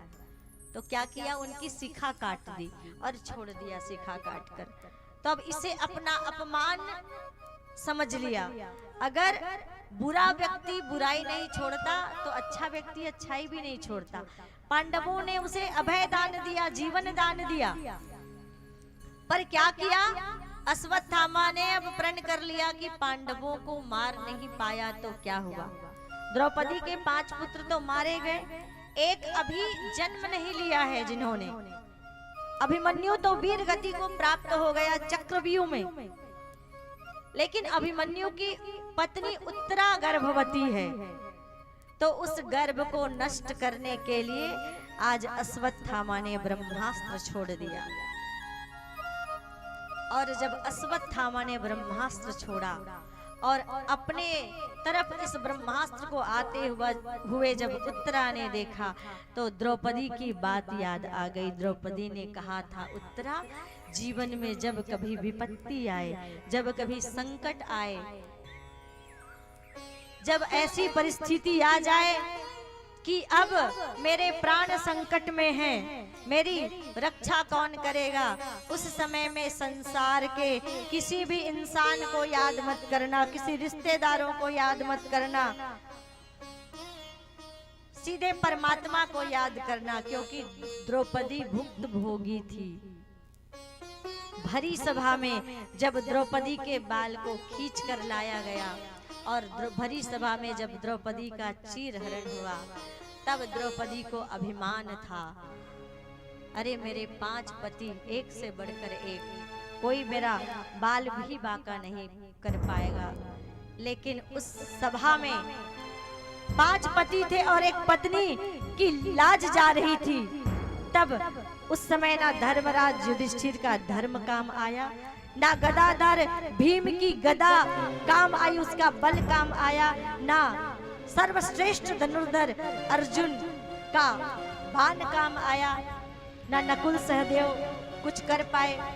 तब पितामह की ओर देखा, पितामह ने भी अपना सिर झुका लिया। गुरु द्रोण की ओर देखा, उन्होंने भी अपना सिर झुका लिया। तब धृतराष्ट्र को आवाहन किया, कहा कि ज्येष्ठ पिताश्री, आप तो राजा हैं और राजा का आदेश सर्वोपरि है। अगर एक बार आप आदेश कर देंगे तो दुर्योधन और दुशासन मेरा कुछ नहीं बिगाड़ पाएंगे। मैं आपके घर की कुलवधू हूँ, आपके परिवार की लाज हूँ, मेरी रक्षा की। राष्ट्र भी पुत्र मोह में अंधे थे, पुत्र मोह से ग्रसित थे, उन्होंने भी अपना सिर झुका लिया। और जब सब ने सिर झुका लिया तब कहते हैं, ना पुत्र सहायार्थम माता पिता च तिष्ठतः, कहते हैं ना पुत्र सहायार्थम, ना दारा ना ज्ञाति, है ना, धर्म तिष्ठतः केवलम, जब विपत्ति आती है ना, तो उस समय ना पुत्र सहायार्थम, तब ना पुत्र काम आता है, ना दारा ना पुत्री, ना पत्नी काम आती है। दारा माने पत्नी, दारा ना पत्नी काम आती है, ना पुत्र काम आता है, ना पुत्री काम आती है, ना माता पिता च तिष्ठतः, माता पिता जिन्होंने जन्म दिया है वो भी काम नहीं आते, कोई काम नहीं आता। भरे दरबार में जब द्रौपदी की लाज जाती थी, जब भरे दरबार में द्रौपदी की लाज जा रही थी, जब सबने सिर झुका लिया, तब अंतिम में ये रुक्मणी देख रही थी, कहा भगवान से कि भगवान द्रौपदी आपकी सखा है और जाइए, उसकी लाज आज जाने वाली है, उसको बचाइए। तो भगवान कहने लगे, अरे रुक्मणी मैं भी जाना चाहता हूँ। भगवान की आंखों से अश्रु बह रहे थे, भगवान रो रहे थे। रुक्मणी मैं तो जाना चाहता हूँ, लेकिन मैं तभी जाऊंगा ना जब द्रौपदी मुझे पुकारेगी, जब द्रौपदी मुझे बुलाएगी। अभी तो उसे अभिमान है कि उसके इतने सारे रक्षा करने वाले हैं, उसके आसपास उसके पति, उसके पितामह धृतराष्ट्र, इस बात का उसे अभिमान है, और अभिमान है, वहां भगवान नहीं है, कल कहा था। अब द्रौपदी का सारा अभिमान जाता रहा। विकल होकर के उच्चारा हरि शरणम हरि शरणम। व्याकुल होकर द्रौपदी ने भगवान को पुकारा, और तब नारी बिच सारी है कि सारी बिच नारी है, नारी है कि सारी है कि सारी है कि नारी है। इतनी साड़ियां आई, इतनी साड़ियां आई, कहां से आई? एक बार राजसू यज्ञ में मांगने से पहले देना पड़ता है। रुक्मणी को एक बात और कही कि रुक्मणी देख तो लूं कि कभी समय पड़ने पर द्रौपदी ने कुछ दिया है, मुझे कुछ अर्पण भी किया है, कि आज केवल विपत्ति पड़ने पर मांग रही है, जरा देख लूं खाता खोल के, क्योंकि मेरे दाता के दरबार में सब लोगों का खाता, इस विषय में सुनेंगे, सब लोगों का खाता, जरा देख लूं। तो खाता खोल के देखा भगवान ने। जब राजसू यज्ञ हुआ था और भगवान की उंगली कटी थी, तब द्रौपदी ने अपनी रेशमी साड़ी का पल्लू फाड़ के भगवान की उंगली में बांधा था। इतनी छोटी सी साड़ी का टुकड़ा है ना, और एक उंगली में बांधने के लिए कितना कपड़ा चाहिए? छोटा सा, आधा मीटर भी नहीं लगेगा, उससे भी कम, बहुत छोटा सा काट के बांधा था द्रौपदी ने। और जब भगवान के दरबार में, भगवान के चरणों में कोई चीज हम समर्पित करते हैं तो वो उतना ही नहीं रहता। आप खेत में बीज डालते हैं तो जितना डालते हैं उतना ही वापस आता है क्या?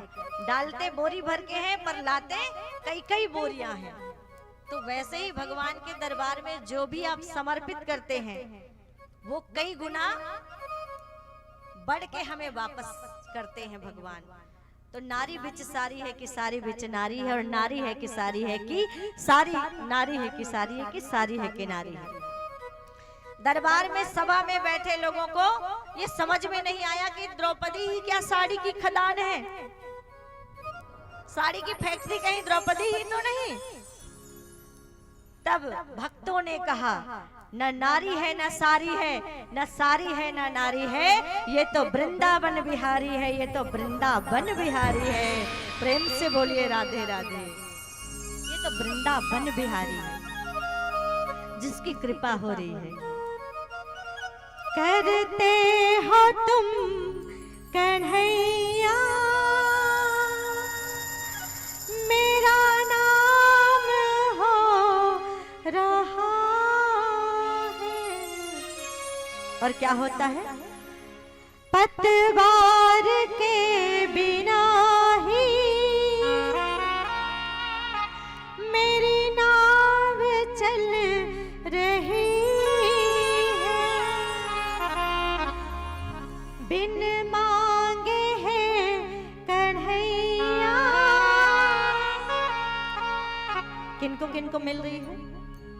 हर चीज मिल रही है, करता नहीं मैं कुछ भी, सब काम हो रहा है। ये भाव निरंतर हर घड़ी हर पल हमारे मन में होना चाहिए। मेरी जिंदगी में तुम हो, किस चीज की कमी है, तेरी दया से कान्हा मेरे आँख में नमी है, होता रहे हमेशा जो कुछ भी हो रहा है, मेरा आपकी कृपा से सब काम हो रहा है। ये भाव निरंतर अपने हृदय में बना के रखिए कि हे भगवान, जो भी मिला है, जो भी हमारे पास है, सब आपकी कृपा है, सब आपकी दया है। ये भाव और यही भाव द्रौपदी के मन में आया और यही बात याद आ गई आज उत्तरा को। तो उत्तरा ने अपने घर वालों को नहीं पुकारा, उत्तरा ने पुकारा अपने भगवान को और कहा कि हे भगवान, दोनों हाथ उठाया, पाहि पाहि महागोविंद देव देव जगतपते, नान्यं त्वद भयं पश्ये यत्र मृत्यु परस्परम। पाहि माम, हे गोविंद मेरी रक्षा कीजिए। और जब इस प्रकार से भगवान को पुकारा तो वो भगवान जो अजन्मा है, जो कभी जन्म लेने के लिए जिन्होंने गर्भ में प्रवेश नहीं किया, उस भगवान ने आज अपना सूक्ष्म रूप बनाया और अपने होने वाले आने वाले भक्त की रक्षा के लिए गर्भ में प्रवेश कर लिया और गर्भ में प्रवेश करके उत्तरा के गर्भ की रक्षा की। बोलिए बाके बिहारी लाल की जय। और ये बात जब कुंती को पता चली तो कुंती आ गई भगवान के पास और कहने लगी, नमस्ये पुरुषं त्वामद्य ईश्वरं प्रकृते परम, अलक्ष्यं सर्वभूतानां अंतर्बहिर्स्थितम्। कहने लगी, हे परमात्मा, हे गोविंद, आप सभी जीवों के भीतर और बाहर अवस्थित रहते हैं, आप प्रकृति से परे आदि पुरुष हैं, मैं आपको प्रणाम करती हूँ। कृष्णाय वासुदेवाय देवकी नंदनाय च नंद गोप कुमाराय गोविंदाय नमो नमः।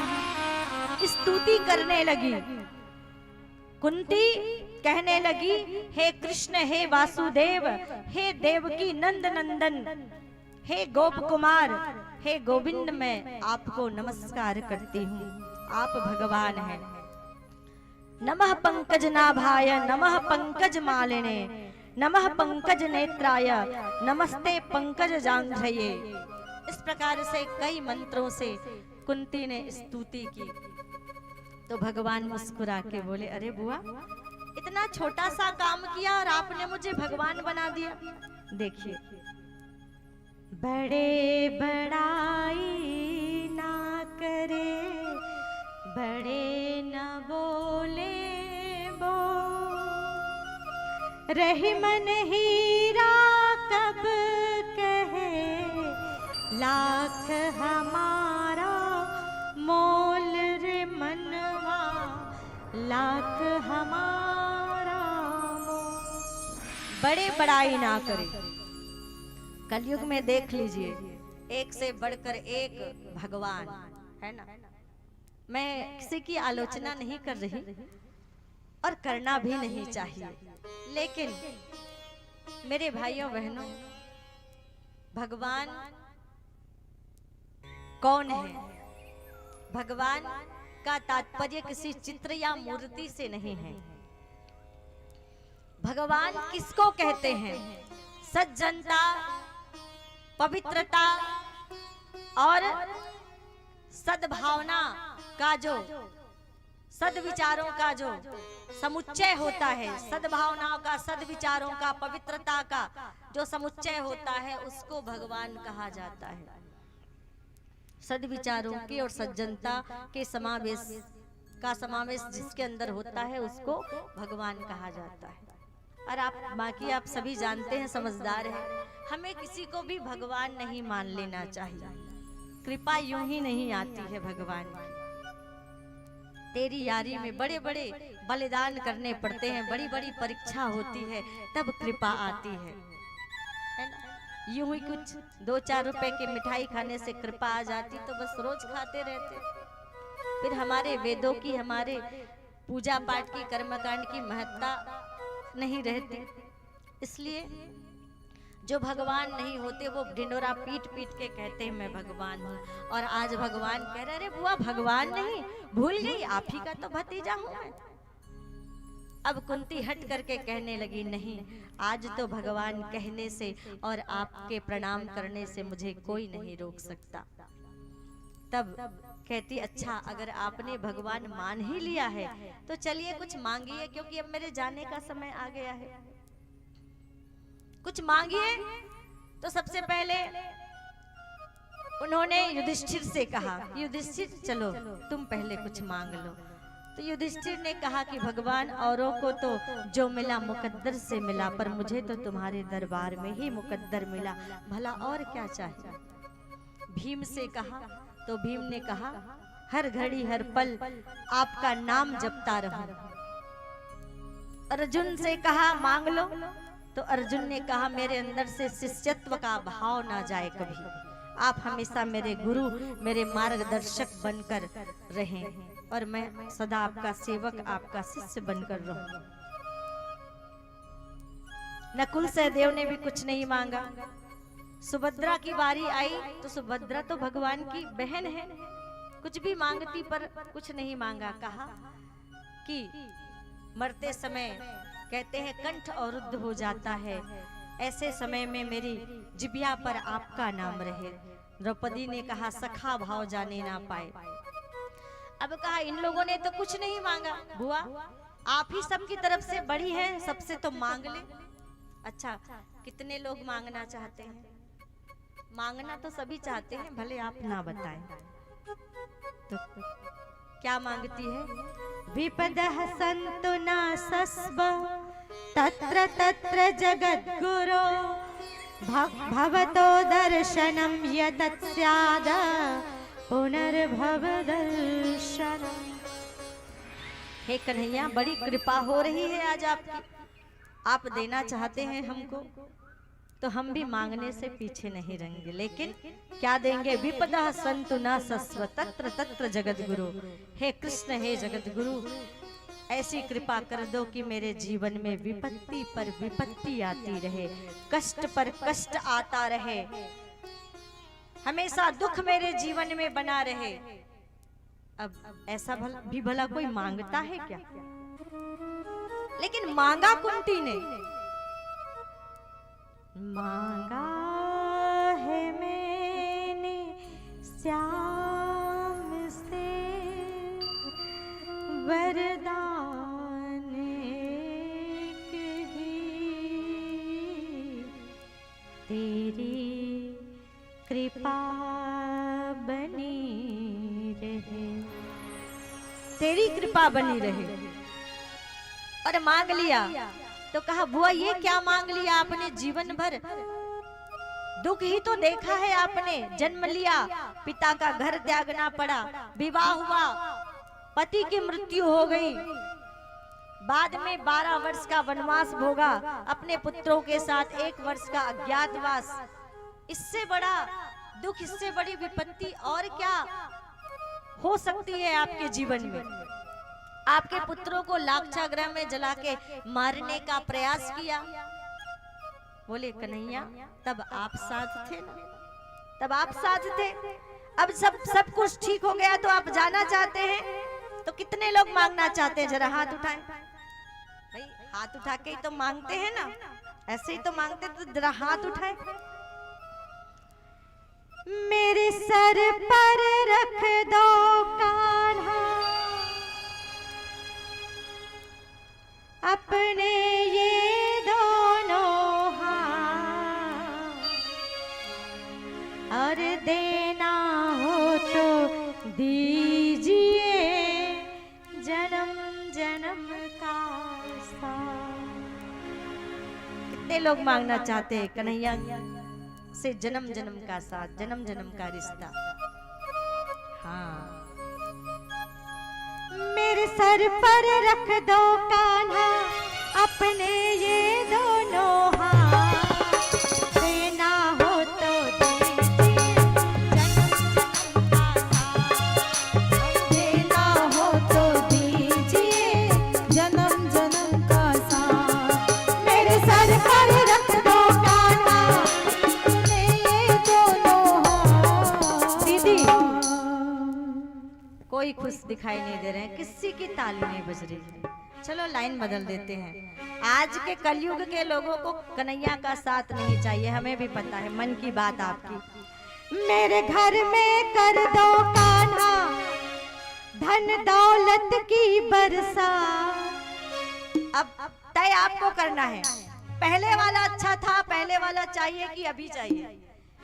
मेरे सर पे रख दो कान्हा अपने ये दोनों हाथ की, मेरे घर में कर दो कान्हा धन दौलत की बरसा। क्या चाहिए, पहला वाला कि अभी वाला? जोर से थोड़ा, पक्का? मन तो कर रहा होगा दूसरा वाला ज्यादा अच्छा है, मन में आ रहा होगा दूसरा वाला ज्यादा अच्छा है, मन में ही रखिए। क्योंकि भगवान कृष्ण गीता में कहते हैं कि कर्म का फल तो मिलता है, पर मन में जो विचार करते हैं उसका भी फल मिलता है। तो प्रेम से दोनों हाथ उठा के मेरे सर पर रख दो कान्हा अपने ये दोनों हाथ, देना हो तो दीजिए जन्म जन्म का साथ, और देना हो तो दीजिए जन्म जन्म का साथ। बड़ा एहसान होगा तेरा कल्याण होगा, बड़ा एहसान होगा तेरा कल्याण होगा, बड़ा एहसान होगा तेरा कल्याण होगा, बड़ा एहसान होगा तेरा कल्याण होगा, बड़ा एहसान होगा तेरा कल्याण होगा, बड़ा एहसान होगा तेरा कल्याण होगा।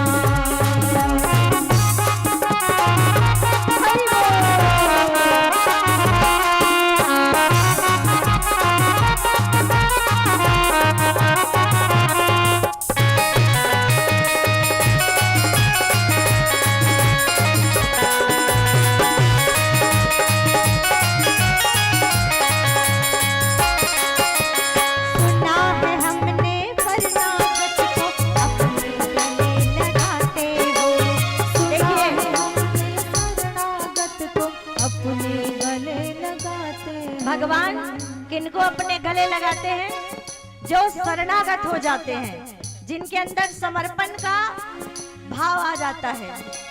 सुना है हमने शरणागत को अपने गले लगाते हो, सुना है हमने शरणागत को अपने गले लगाते हो। ऐसा हमने क्या मांगा जो देने से घबराते हो, ऐसा हमने क्या मांगा जो देने से घबराते हो। चाहे सुख में रहूं या दुख में,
कुंती क्या कहती है?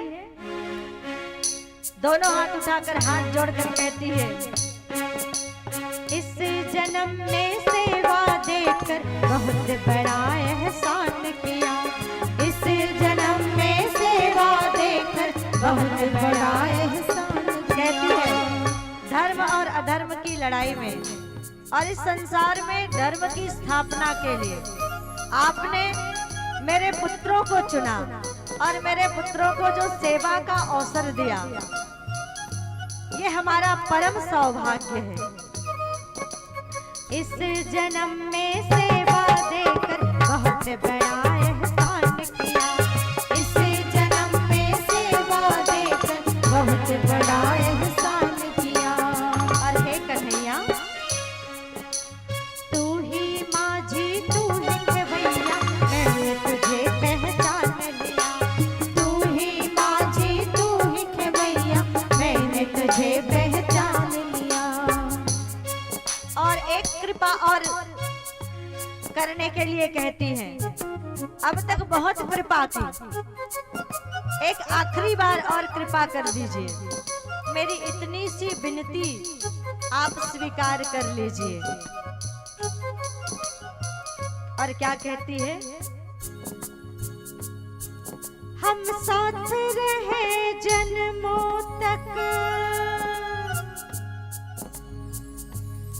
हे कन्हैया, इस जन्म में ही नहीं, जब तक ये सूर्य और चंद्रमा रहेगा, जब तक ये धरती रहेगी, जब तक ये सृष्टि रहेगी, और जिस भी योनि में, जिस भी युग में हमें जन्म लेना पड़े, बस ये ध्यान रखना, आपका और हमारा साथ कभी ना छूटे। हम साथ रहे जन्मों तक, बस रख लो इतनी बात। हम साथ रहे जन्मों तक, हम साथ रहे जन्मों तक, बस रख लो इतनी बात। देना हो तो दीजिए जन्म जन्म का साथ, और देना हो तो दीजिए जन्म जन्म का साथ। बड़ा एहसान होगा, मेरा कल्याण होगा। बड़ा एहसान होगा, मेरा कल्याण होगा। बड़ा एहसान होगा, मेरा कल्याण होगा। बड़ा एहसान होगा, मेरा कल्याण होगा। बड़ा एहसान होगा, मेरा कल्याण होगा। बड़ा एहसान होगा, मेरा कल्याण होगा। बड़ा एहसान होगा, मेरा कल्याण होगा। बड़ा एहसान होगा, मेरा कल्याण होगा। सुना है हमने शरणागत को अपने गले लगा के। और क्या कहती है? विपदो नैव विपदः संपदः नैव संपदो। विपद नारायण विस्मृति, संपन्न नारायण स्मृति। कुंती कहती है, उस संपत्ति को संपत्ति नहीं कहते कन्हैया, जिसमें आपकी कृपा, आपका साथ ना हो, और उस विपत्ति को विपत्ति नहीं कहते जिसमें आप हमारे साथ हो, जिसमें आपकी कृपा बनी रहे। कह हनुमंत विपत्ति प्रभु सोई, जब तब सुमिरन हरि भजन न होई। हनुमान जी महाराज ने भी एक बार कहा था कि का हनुमंत विप्रति प्रभु सोई। विपत्ति कब आती है भगवान? जब आपका भजन सुमिरन नहीं होता, तब ऐसा लगता है जीवन में बड़ी विपत्ति आ गई है। और कहते हैं, श्याम तेरे चरणों की धूली धन दौलत से महंगी है। एक नजर कृपा की तेरी मान इज्जत से महंगी है। आपके चरणों की धूली के सामने संसार का कोई भी धन, कोई भी वैभव, कुछ भी संपदा, सब कुछ फीका है। आपके चरणों की धूली से बड़ी और कोई संपत्ति नहीं होती। और इस प्रकार से कहते हैं भगवान कृष्ण पर, बुआ अब तो मेरा काम हो गया, क्योंकि अब कौरव का समूल सब कुछ नष्ट हो चुका है। 100 पुत्र धृतराष्ट्र के मारे गए हैं। अब हस्तिनापुर के सिंहासन पर बिठा दिया है धर्मराज युधिष्ठिर को। अब उत्तरा के गर्भ की भी रक्षा हो गई और समय आने पर जिस बालक ने जन्म लिया उसी का नाम रखा परीक्षित। वही परीक्षित हुए।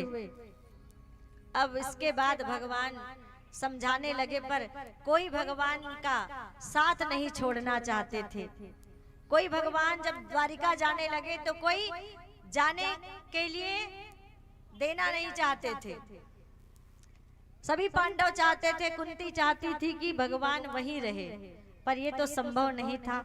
द्वारिका भी तो संभालनी थी भगवान को। तब भगवान श्री कृष्ण पांडवों को लेकर उस स्थान पर गए, कुरुक्षेत्र के उस स्थान पर गए जहां पर तीरों की सैया में युद्ध समाप्त हो चुका है।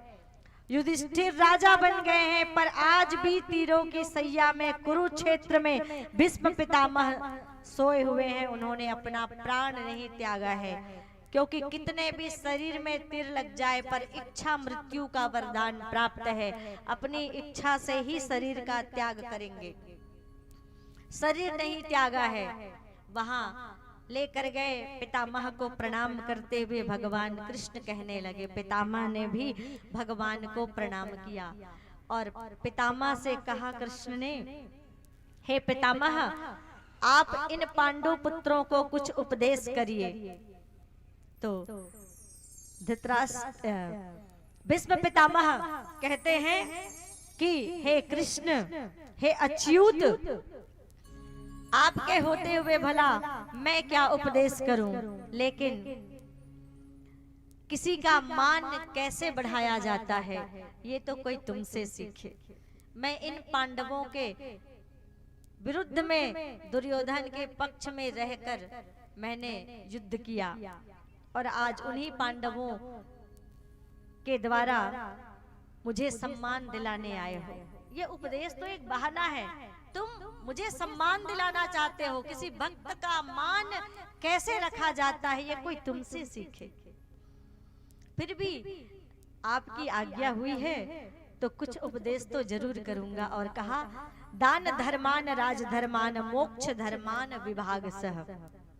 हे पांडु पुत्रों, दान धर्मान राजधर्मान मोक्ष धर्मान विभाग सह। कहते हैं कि खूब धन कमाना, धन कमाने की बिल्कुल भी मनाही नहीं है, लेकिन धन को कैसे कमाना, धन को नीति पूर्वक धन का उपार्जन करना।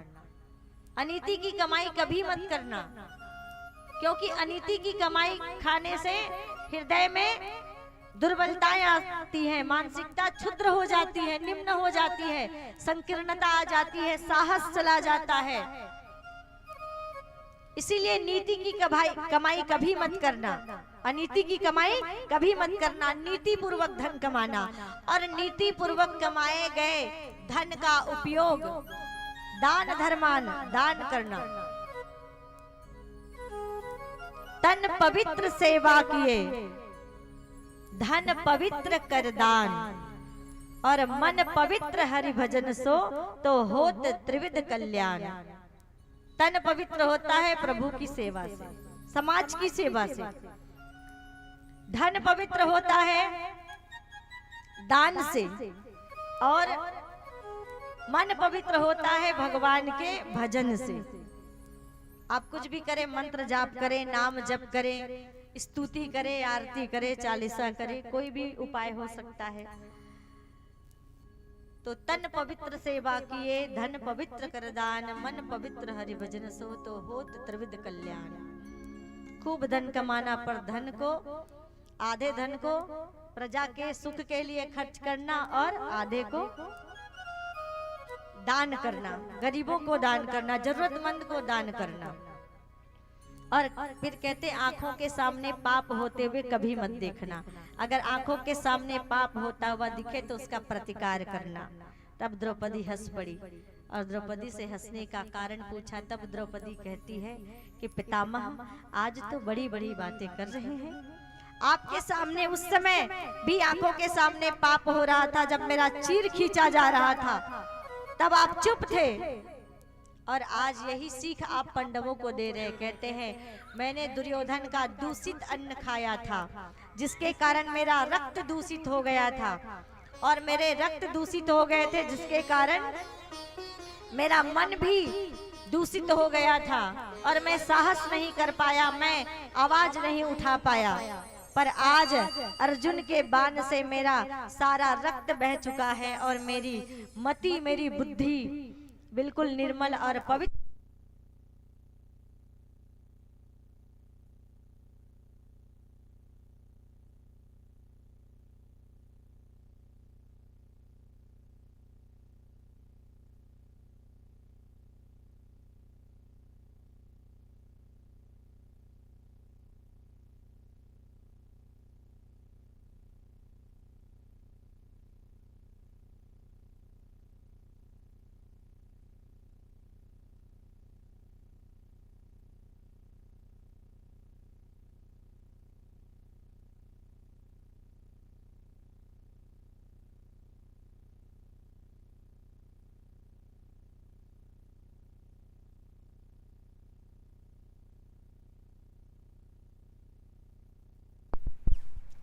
Hello hello.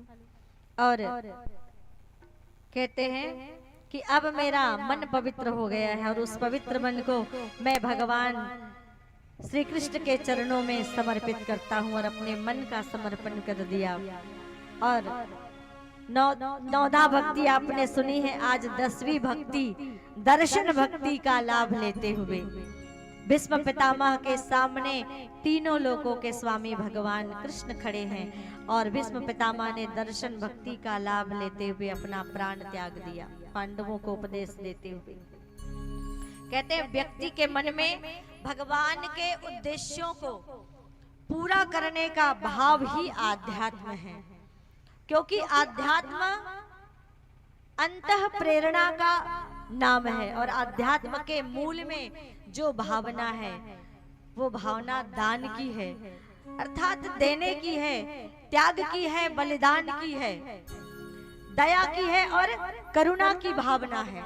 आध्यात्म का भाव क्या है? आध्यात्म कोई बाहर की चीज नहीं है, आध्यात्म अंतः प्रेरणा का नाम है।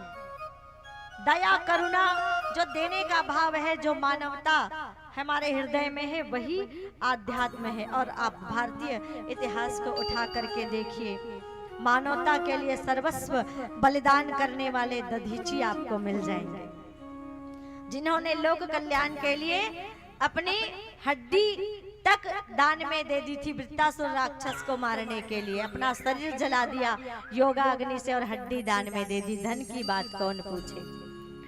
आपको आगे आप देखेंगे कि किस प्रकार से राजा रंती देव है, जिन्होंने प्रजा के संकट को, दुख को टालने के लिए अपने प्राणों को उत्सर्ग करने के लिए वो तैयार हो गए।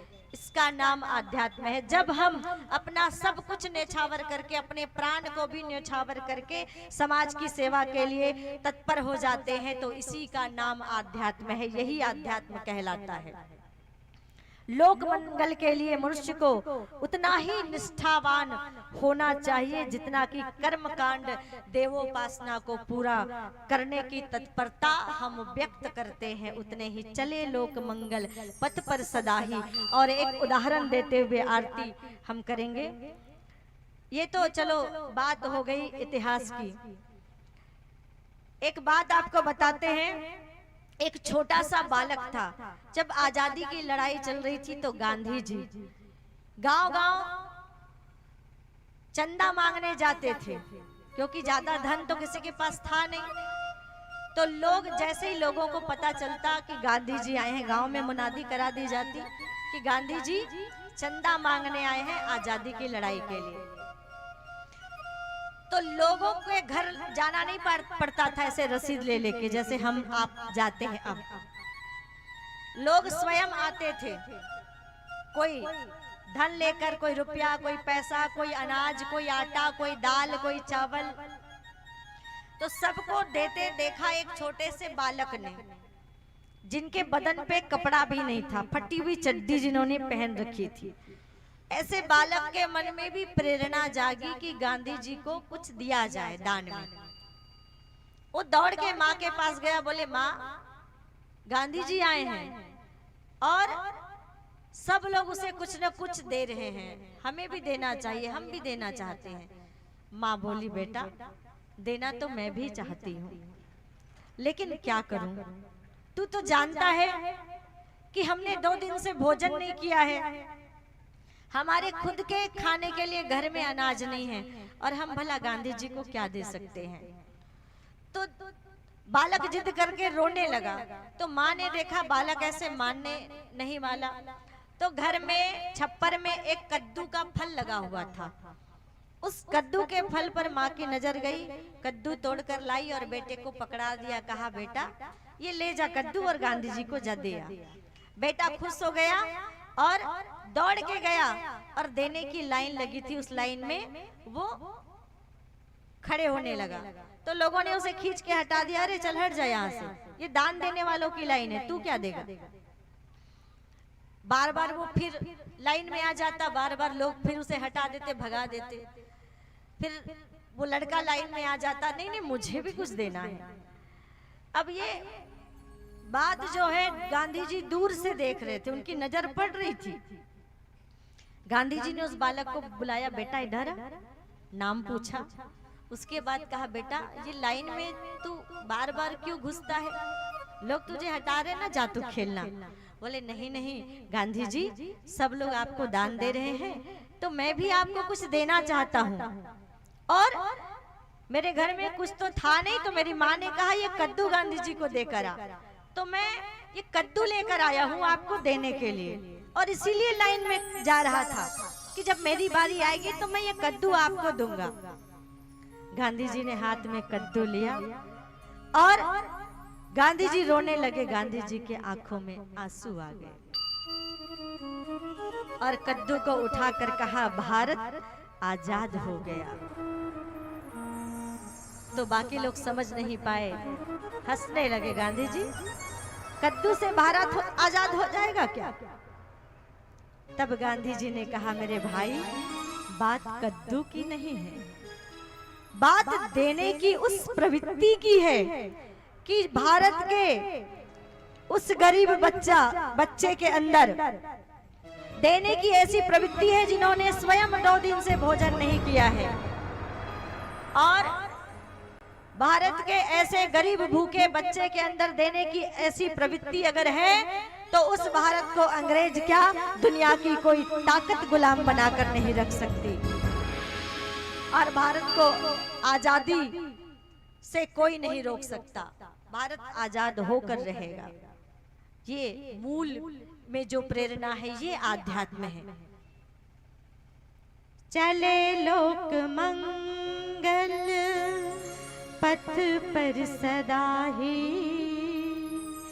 करे लोक सेवा निष्काम होकर, जुटे युग सृजन में समय श्रम लगाकर, सृजन चेतना का प्रखर प्राण लेकर,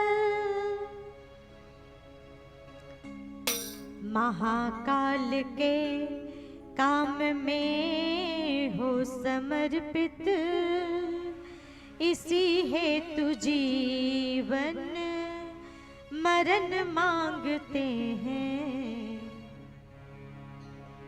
तो ये देने की दान की प्रेरणा कि जहां भी आवश्यकता पड़े मेरे भाइयों, चाहे तन से सेवा हो, मन से सेवा हो, धन से, जहां भी पीड़ित मानवता की सेवा का अवसर आपको मिले तो अपनी सेवा वहां तक जरूर पहुंचाइए। ठंड का मौसम है, आप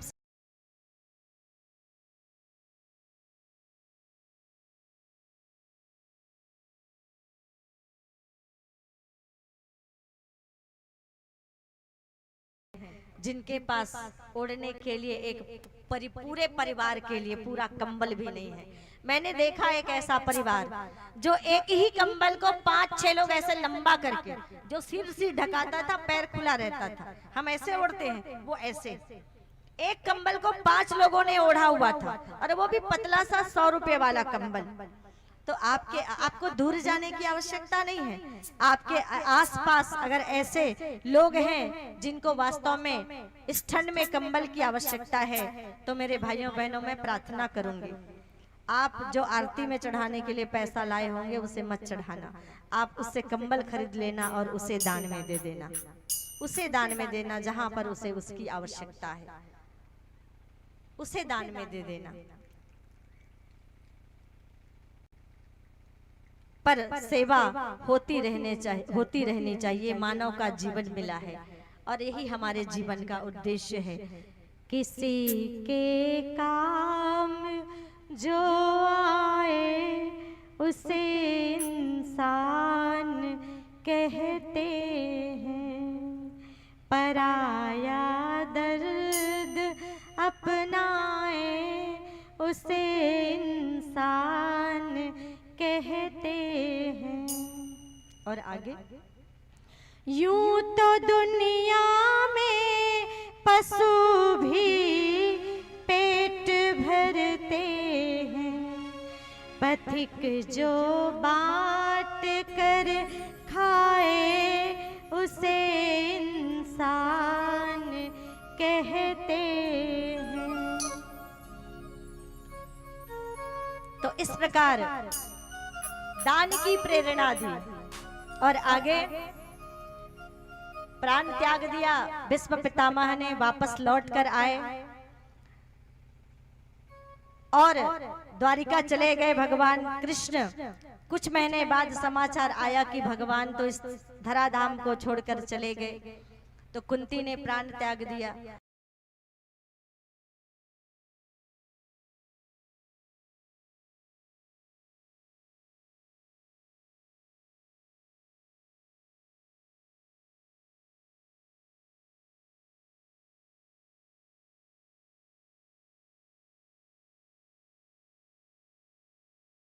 इरावती, बड़े पुत्र का नाम जन्मेजय।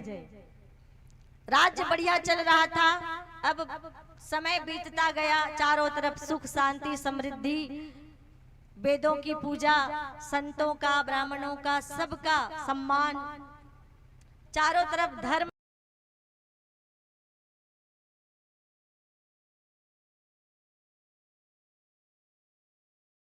बैल कोई और नहीं था, वो धर्म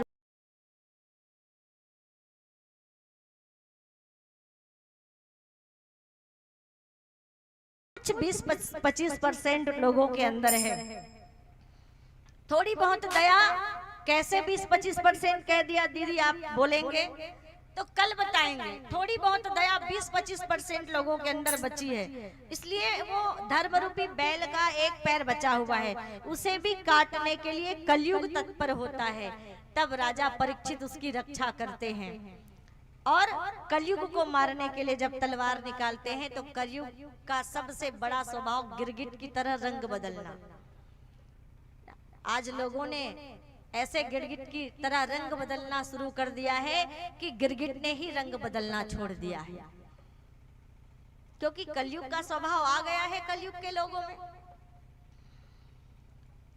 तो क्या किया, कलयुग जो है देखा कि राजा उसकी तरफ प्रहार करने वाला है, तो झट से राजा के पैर पकड़ लिए। तो बाबाओं की सीख आ गई कि शरण में शत्रु भी आए तो उसकी रक्षा करनी चाहिए। छोड़ दिया, लेकिन रहने के लिए स्थान मांगा तो दयावान थे राजा, 4 जगह दे दी, मदिरालय, जुआलय, हिंसालय और वेश्यालय, ऐसे 4 जगह पर रहने की आज्ञा दे दी। बोले चारों जगह रहना। कलयुग बड़ा चालाक, बोले राजा ना मदिरा पीते हैं, राजा ना जुआ खेलते हैं, ना राजा पर स्त्री गमन करते हैं, ना राजा हिंसा करते हैं, हिंसालय, ये चारों काम राजा नहीं करते। और राजा अगर नीतिवान रहेंगे तो प्रजा कैसे भ्रष्ट होगी? राजा भ्रष्ट तो प्रजा भ्रष्ट। तो पहले तो राजा को भ्रष्ट करना पड़ेगा, इसलिए कहा नहीं नहीं और कुछ और दे दो। तो कहा जाओ सुवर्ण में रह जाओ। बोले सुवर्ण अर्थात वो धन जो अनीति पूर्वक कमाई गई हो उसमें तुम रहना। और जैसे ही ये आज्ञा हुई, कलयुग ने सूक्ष्म रूप बनाया और राजा के मुकुट में प्रवेश करके राजा के मस्तिष्क में प्रवेश कर लिया और राजा की मति भ्रमित हो गई और एक ऋषि का अपमान कर दिया। प्यासे थे राजा, पानी मांगा, ऋषि समाधिस्थ थे, सुन नहीं पाए तो मरा हुआ सर्प राजा के गले में, राजा ने संत के गले में डाल दिया, समीक ऋषि के गले में डाल दिया और चले गए। उधर से समीक ऋषि के पुत्र श्रृंग ऋषि जी महाराज आए। पिता समाधिस्थ थे, गले में मरा हुआ सर्प देखा तो शाप दे दिया। कहा कि जिन्होंने भी मेरे पिता का अपमान किया है और मरा हुआ सर्प उनके गले में डाला है, आज से ठीक 7वें दिन तक्षक नाग के काटने से उसकी मृत्यु हो जाएगी। और इस प्रकार से राजा परीक्षित को श्राप लगा। ये कलयुग के जो 4 जगह निवास होता है ना, ये कथा में कल बताएंगे। मदिरालय, जुआलय, हिंसालय और वेश्यालय।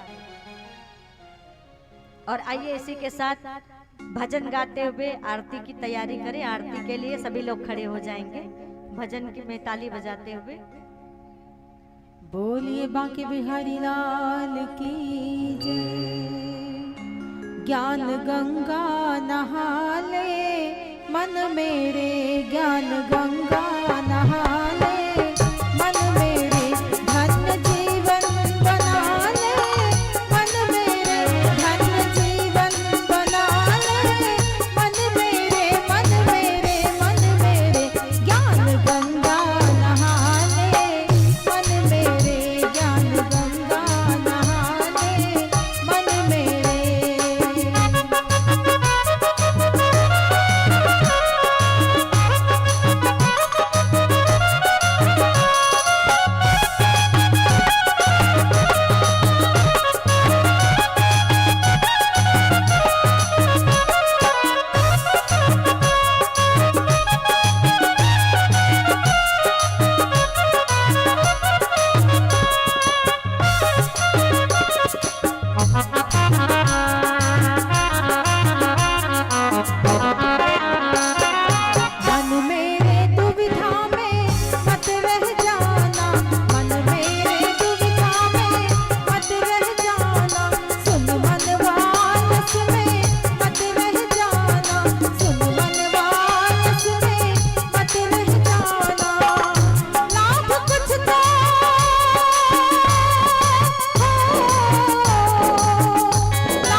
बोले भागवत भगवान की जय।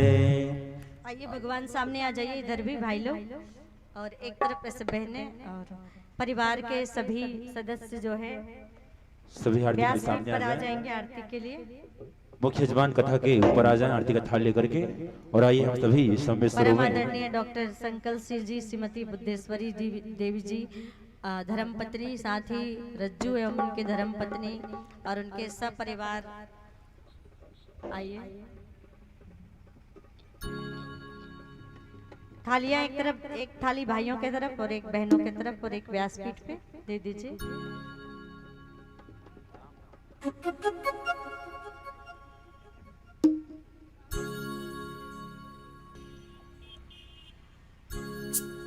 आरती का दीपक प्रज्वलित कर लें। हरि ओम मत श्री आराधिक्यम चंद्रमा मनसो जातः।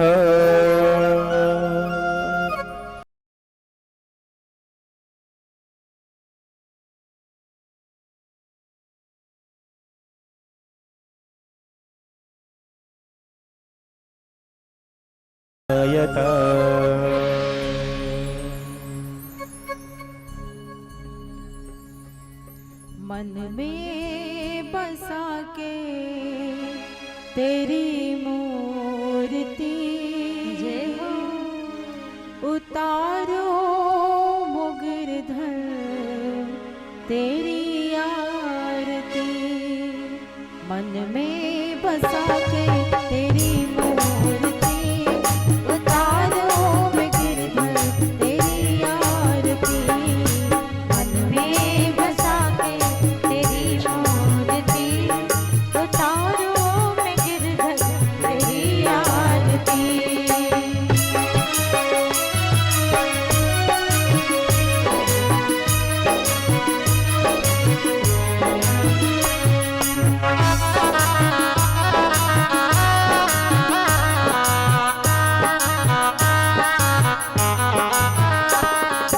करुणा करो कष्ट हरो ज्ञान दो भगवन।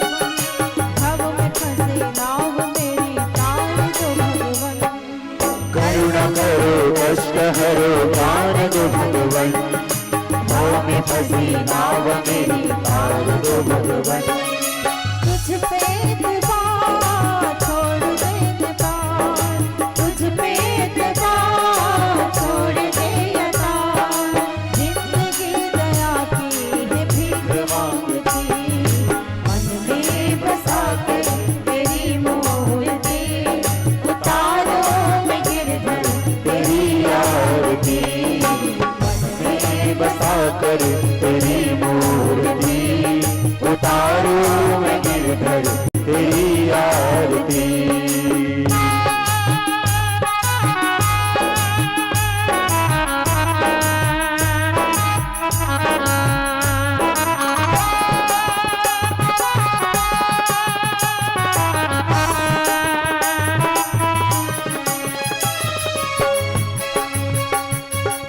मांग तुझसे क्या मैं यही सोचूं भगवन। जिंदगी जब तेरे नाम कर दी अर्पण।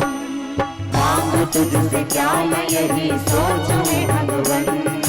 जिंदगी जब तेरे नाम कर दी है अर्पण। सब कुछ तेरा कुछ नहीं मेरा। सब कुछ तेरा कुछ नहीं मेरा। चिंता है तुझको प्रभु संसार की। मन में बसा कर तेरी मूर्ति उतारो मैं गिरधर तेरी आरती। मन में बसा कर तेरी मूर्ति उतारो मैं गिरधर तेरी आरती।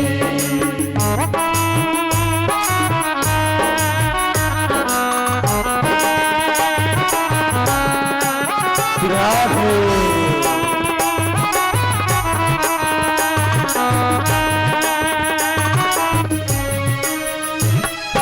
वेद तेरी महिमा गाए संत करे ध्यान। नारद गुण गान करे छेड़ गुणातान। वेद तेरी महिमा गाए संत करे ध्यान। नारद गुणगान करे छेड़खान।